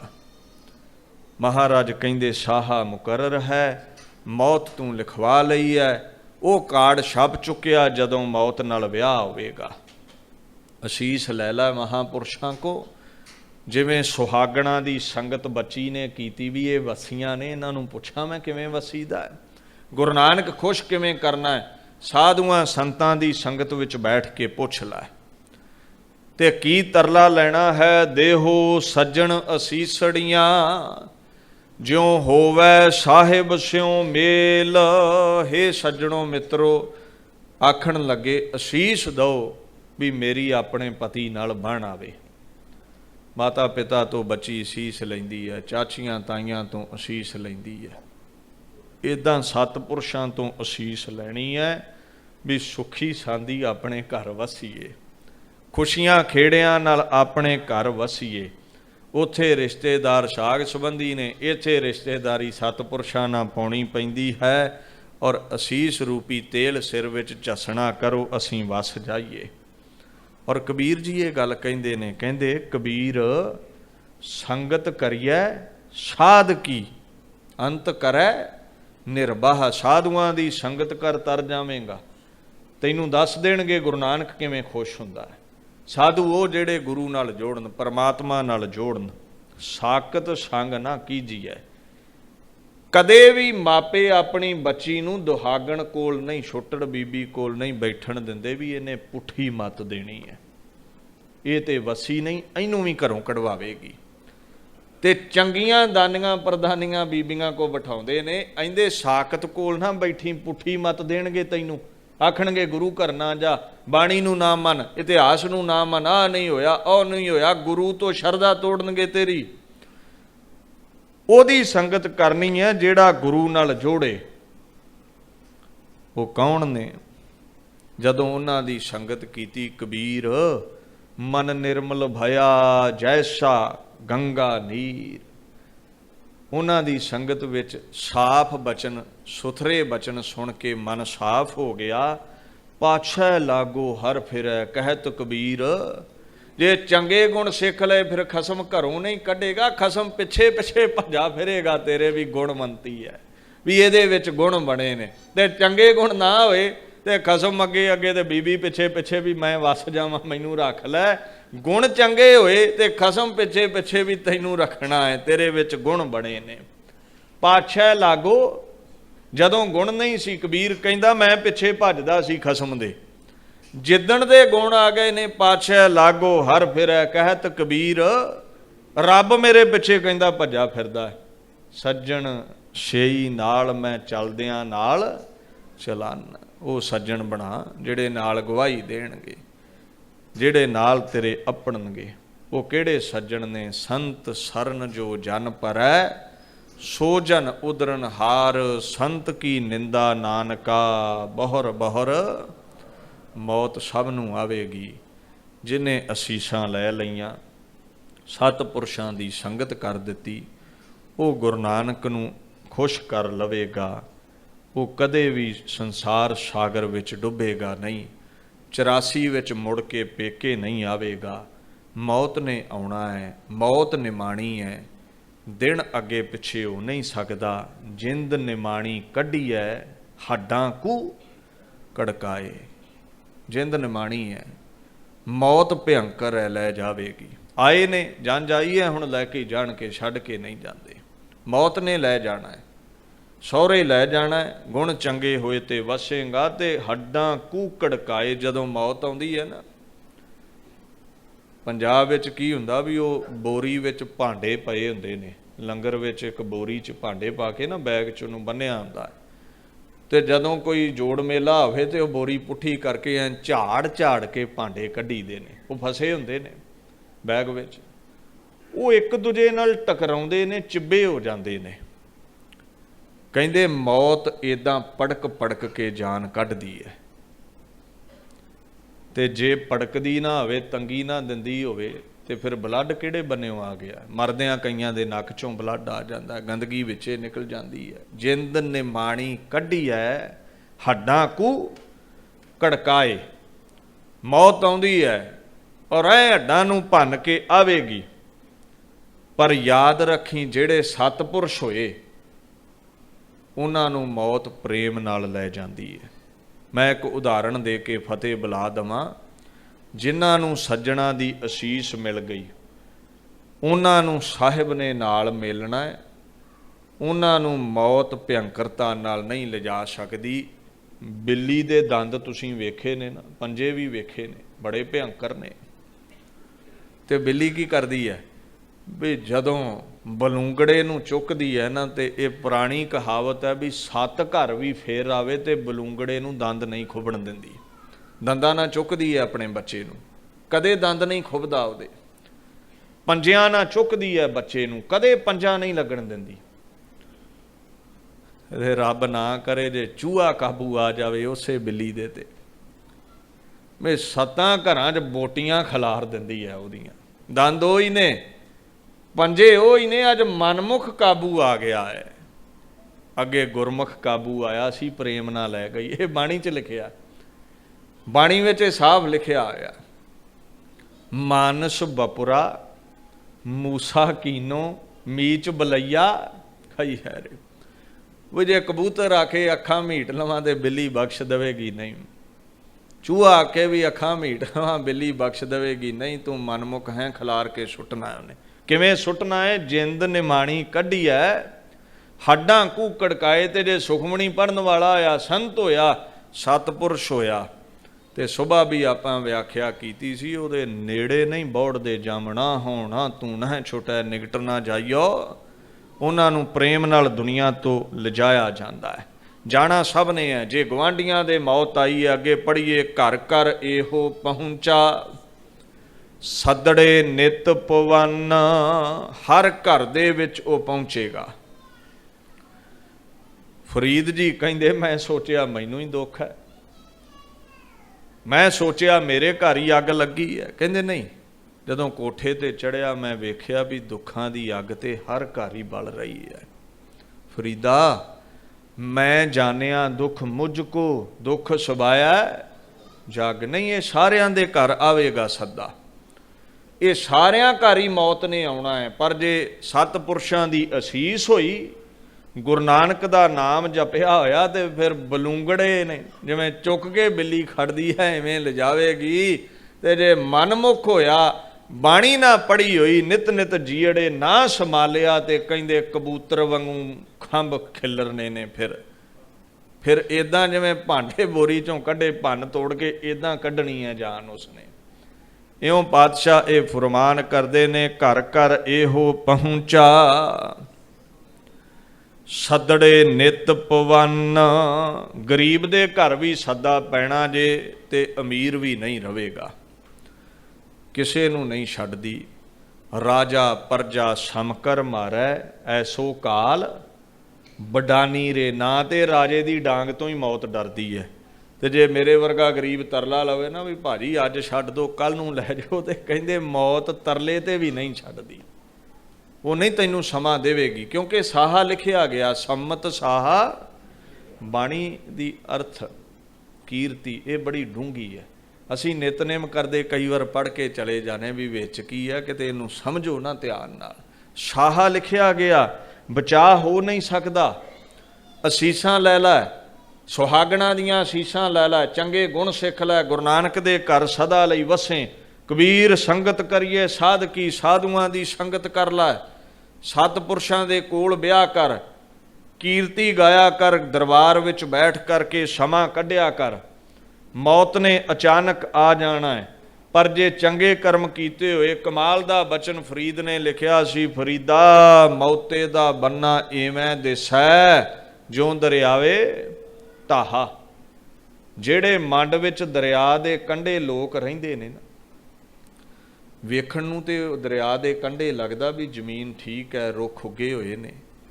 ਅਚਾਨਕ ਹੀ ਇਉਂ ਮਹਿਸੂਸ ਹੁੰਦਾ ਵੀ ਉਹਦੇ ਥੱਲਿਓਂ ਜੜ ਨੂੰ ਖੋਰਦਾ ਹੈ ਪਾਣੀ। 2-2 3-3 ਏਕੜ ਜਗ੍ਹਾ ਇਕੱਠੇ ਦੀ ਇਕੱਠੀ ਪਾਣੀ 'ਚ ਸੁੱਟ ਲੈਂਦਾ ਦਰਿਆ। ਹਜ਼ਾਰਾਂ ਰੁੱਖ ਇੱਕਦਮ ਹੀ ਤਸਾਮੀ ਆਵੇ ਤੇ ਆਪਾਂ ਦੇਖਿਆ ਹਸ਼ਰ ਕੀ ਹੁੰਦਾ ਹੈ। ਫਰੀਦ ਕਹਿੰਦਾ ਦਰਿਆ ਦੇ ਕੰਢੇ ਪੈਦਾ ਹੋਇਆ ਰੁੱਖ ਕਿੰਨੇ ਕੁ ਦਿਨ ਖੈਰ ਮਨਾਵੇਂਗਾ, ਅੱਜ ਨਹੀਂ ਤੇ ਕੱਲ ਸੁੱਟ ਲੈਣਾ ਉਸਨੇ।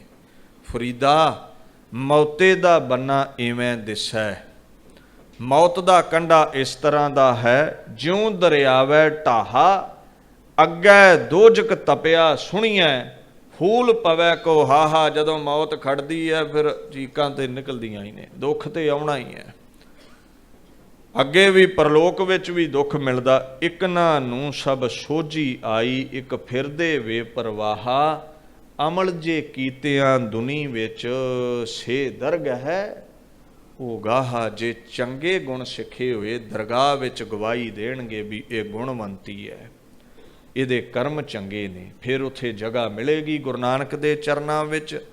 ਕਰਮ ਚੰਗੇ ਨਹੀਂ, ਜਿੰਨੇ ਵੀ ਰਿਸ਼ਤੇ ਨੇ ਤੈਨੂੰ ਸਾਰਿਆਂ ਛੱਡ ਦੇਣਾ। ਨਾ ਪੈਸਾ ਨਾਲ ਜਾਂਦਾ, ਬੰਦਾ ਮਰ ਗਿਆ ਸਰਾਣੇ ਰਹਿ ਗਿਆ, ਪਰਿਵਾਰ ਥੋੜ੍ਹਾ ਜਿਹਾ ਅੱਗੇ ਮੜੀਆਂ ਤੱਕ ਜਾਵੇਗਾ ਤੁਹਾਡੇ ਨਾਲ, ਜਿੱਥੇ ਅੱਗ ਲਾਉਣੀ ਹੈ ਤੁਹਾਨੂੰ ਉੱਥੇ ਵੀ ਨਿਰਦਈ ਹੋਣਾ ਸਾਡੇ ਪਰਿਵਾਰ ਨੇ। ਕਮਾਲ ਦੀ ਗੱਲ ਹੈ, ਜਿਹੜੇ ਬੱਚੇ ਨੂੰ ਪਾਲਿਆ ਹੱਥੀਂ ਲਾਂਬੂ ਲਾਉਣਾ ਉਸਨੇ। ਐਸੀ ਬੇਵਫਾ ਦੁਨੀਆ ਹੈ ਵੀ ਜਿਹਨੂੰ ਪਾਲਿਆ ਸੀ ਨਾ, ਬਾਪੂ ਕਹਿੰਦਾ ਉਹਨੇ ਲਾਂਬੂ ਲਾਉਣਾ ਹੈ ਤੈਨੂੰ। ਤੇ ਫਿਰ ਯਾਦ ਗੁਰੂ ਨਾਨਕ ਨੂੰ ਕਿਉਂ ਕਰਨਾ ਹੈ? ਤੇਰੇ ਨਾਲ ਜਿਨ੍ਹਾਂ ਹੱਥਾਂ ਤੈਨੂੰ ਅੱਗ ਲਾਉਣੀ ਹੈ, ਉਹਨੇ ਦਿਨ ਤੈਨੂੰ ਬਾਪੂ ਮਾਂ ਪਿਤਾ ਪਿਆਰਾ ਕਿਹਾ ਹੈ, ਜਿੰਨੇ ਦਿਨ ਤੇਰੇ ਕੋਲ ਗੁਰੂ ਨਾਨਕ ਦੇ ਚੱਲਦੇ ਸਾਹ ਸੀ। ਤੇ ਜਦੋਂ ਸਾਹ ਖਿੱਚ ਲਏ ਉਹੀ ਹੱਥ ਗੈਰ ਹੋ ਕੇ ਤੈਨੂੰ ਅੱਗ ਲਾਉਣ ਲੱਗੇ ਨੇ। ਤੇ ਫਿਰ ਤੇਰੀ ਕਦਰ ਗੁਰੂ ਨਾਨਕ ਦੇ ਬਖਸ਼ੇ ਸਾਹਾਂ ਕਰਕੇ ਸੀ ਕਿ ਪਰਿਵਾਰ ਕਰਕੇ ਹੈ? ਤਾਂ ਕਹਿੰਦੇ ਨੇ ਗੁਰੂ ਨਾਨਕ ਨੂੰ ਪਹਿਲ ਦੇ, ਪਰਿਵਾਰ ਨਾਲ ਵੀ ਪ੍ਰੇਮ ਕਰ। ਪਰਿਵਾਰ ਹੀ ਤੇਰਾ ਤਾਂ ਹੈ ਕਿਉਂਕਿ ਗੁਰੂ ਨਾਨਕ ਦੀ ਬਖਸ਼ੀ ਜੋਤ ਹੈ। ਜੋਤ ਖਿੱਚ ਲਈ ਤੇ ਤੈਨੂੰ ਲਾਂਬੂ ਤੇਰੇ ਪਰਿਵਾਰ ਨੇ ਲਾਉਣਾ। ਐਸੀ ਬੇਵਫਾਈ ਪਰਿਵਾਰ ਕਰੇਗਾ। ਤਾਂ ਯਾਦ ਕਰਨਾ ਹੈ ਗੁਰੂ ਨਾਨਕ ਨੂੰ ਵੀ ਸਾਹ ਚੱਲਦੇ ਰਹਿਣ ਤੇ ਬੱਚੇ ਪਿਆਰ ਕਰਦੇ ਰਹਿਣ, ਕਿਤੇ ਲਾਂਬੂ ਨਾ ਲਾਉਣ ਤੁਰ ਪੈਣ। ਇਉਂ ਪਾਤਸ਼ਾਹ ਗੱਲ ਸਮਝਾਉਂਦੇ ਨੇ। ਆਖਣ ਲੱਗੇ ਘਰ ਘਰ ਇਹੋ ਪਹੁੰਚਾ, ਸੱਦੜੇ ਨਿਤ ਪਵਨ। ਸੱਦਣ ਹਾਰਾ ਸਿਮਰਿਐ, ਨਾਨਕ ਸੇ ਦੇਹ ਆਵਨ। ਇੱਕੋ ਹੀ ਉਪਾਅ ਹੈ, ਇੱਕ ਹੀ ਉਪਾਅ ਹੈ। ਪਾਤਸ਼ਾਹ ਕਹਿੰਦੇ ਸੱਦਾ ਪੈ ਜਾਣਾ ਹੈ, हर एक ने दुनिया तो जाना है, बारे बूढ़े तरुणे भैया सब हूँ जम लै जई है रे। जाना बुढ़िया भी है, बच्चियां भी है, जवाना भी है, रुकिया जा नहीं सकता। हर घर दे विच ये अग मचेगी, भाणा ये वापरना है। इस तो पहला वो समा आवे, नित नित जीड़े चेते कर लै, याद कर लै। खुशियां तैनू जिउंदियां जी मिल जाण ते तैनू नरकां दी अग तो बचा लवे, जमां दी मार तो बचा लवे। तैनू इदां लै जावे जिद्दां बिल्ली बलूंगे नूं खड़दी है, किते चूहे वाला जां मूसे वाला हशर ना होवे। नानक से देह आवन, वो दिन आउणे ने, उन्हां नूं नहीं टालिया जा सकदा। मौत एक अटल सच्चाई है, बमी गर्दशे बेवफाए जमा। कलगीधर ने फारसी का एक बोल लिखिया है, बबी गर्दशे बेवफाए जमा पसे पुश्त उफतद रसातद जिया। कहंदे दुनिया दे विच याद रखियो औरंगजेब, समा ऐसा बेवफा है। अज असी कंडियां ते है ते कल नूं तैनूं भी कंडियां ते ही आउणा पैना है। अज एक घर अग बलदी है, कल नूं दूजे घर भी अग बलेगी। अज एक दी हानि कर रहा है, कल नूं दूजे दी भी करेगा। लख जतन कर लई तू आखे मैं नहीं जाना। समा बड़ा बेवफा है, जेहा चीरी लिखिया तेहा हुक्म कमाहे। कल्ले आवह नानका सदे उठी, कल्ले आए सी सदा पै गया, मरण लिखाए मंडल में आए। जाना पैना है, याद रखी समा नहीं मिलना। उस तो पहला कि मौत आवे, गुण सिख लै, खसम नूं खुश कर सके, बचा नहीं हो सकता। केवल गुणवंतियां नूं सीने नाल ला के चरनां विच जगह बख्शदा है। इउं पातशाह कहंदे ने, नित सिमरिया कर, शुभ गुण सिख लै, वो चरनां विच निवास दवेगा। बबी गर्दशे बेवफाए जमा के बरहर बगजुर्द मकीनो मकां। यही कह रहे ने, कर कर एहो पहुंचा मकीनो मकां। दसम नूं गुरु ग्रंथ साहिब दी छाया विच पढ़ो, यही गल कलगीधर कह रहे ने, बगजुर्द मकीनो मकां। हर मकान तो समय दी बेवफाई लंघ रही है, हर मकान ते मौत दा छाया है। जिंद वहुटी मरण वर लै जासी, पनड़ाए उन्हें खसम बन के आ जाना, लै जाना। चंगे गुण सिख लो, असीसां लै लो, चरना विच निवास मिलेगा, सदा लई निवास मिलेगा। भुल चुक दी खिमा। दीन दुनिया दे पातशाह ने ये नितनेम दी बाणी सानू बख्शी है। जे पढ़ लवांगे कबीर, जम का ठेंगा बुरा है ओह नहीं सहया। जे कहिंदे ना जम हुंदे नहीं, कबीर कहंदा डांग जदों वाहुंदा है ना, बड़ी तंगी आउंदी है। कबीर जम का ठेंगा बुरा है ओह नहीं सहया जाए। सहना औखा जे, सह हो सकता है एक जो साधु मोहे मिलियो तिन लिया अंचल। जेनू गुरु मिल पिया, गुरु नानक मिल पिया, वो बच सकता है। सदन हारे नू सदा सिमरिए और सदा लई उहदे चरनां विच निवास मिल जावेगा। ये बाणी दी विचार है। इत्थे समाप्ति है भुल चुक दी खिमा।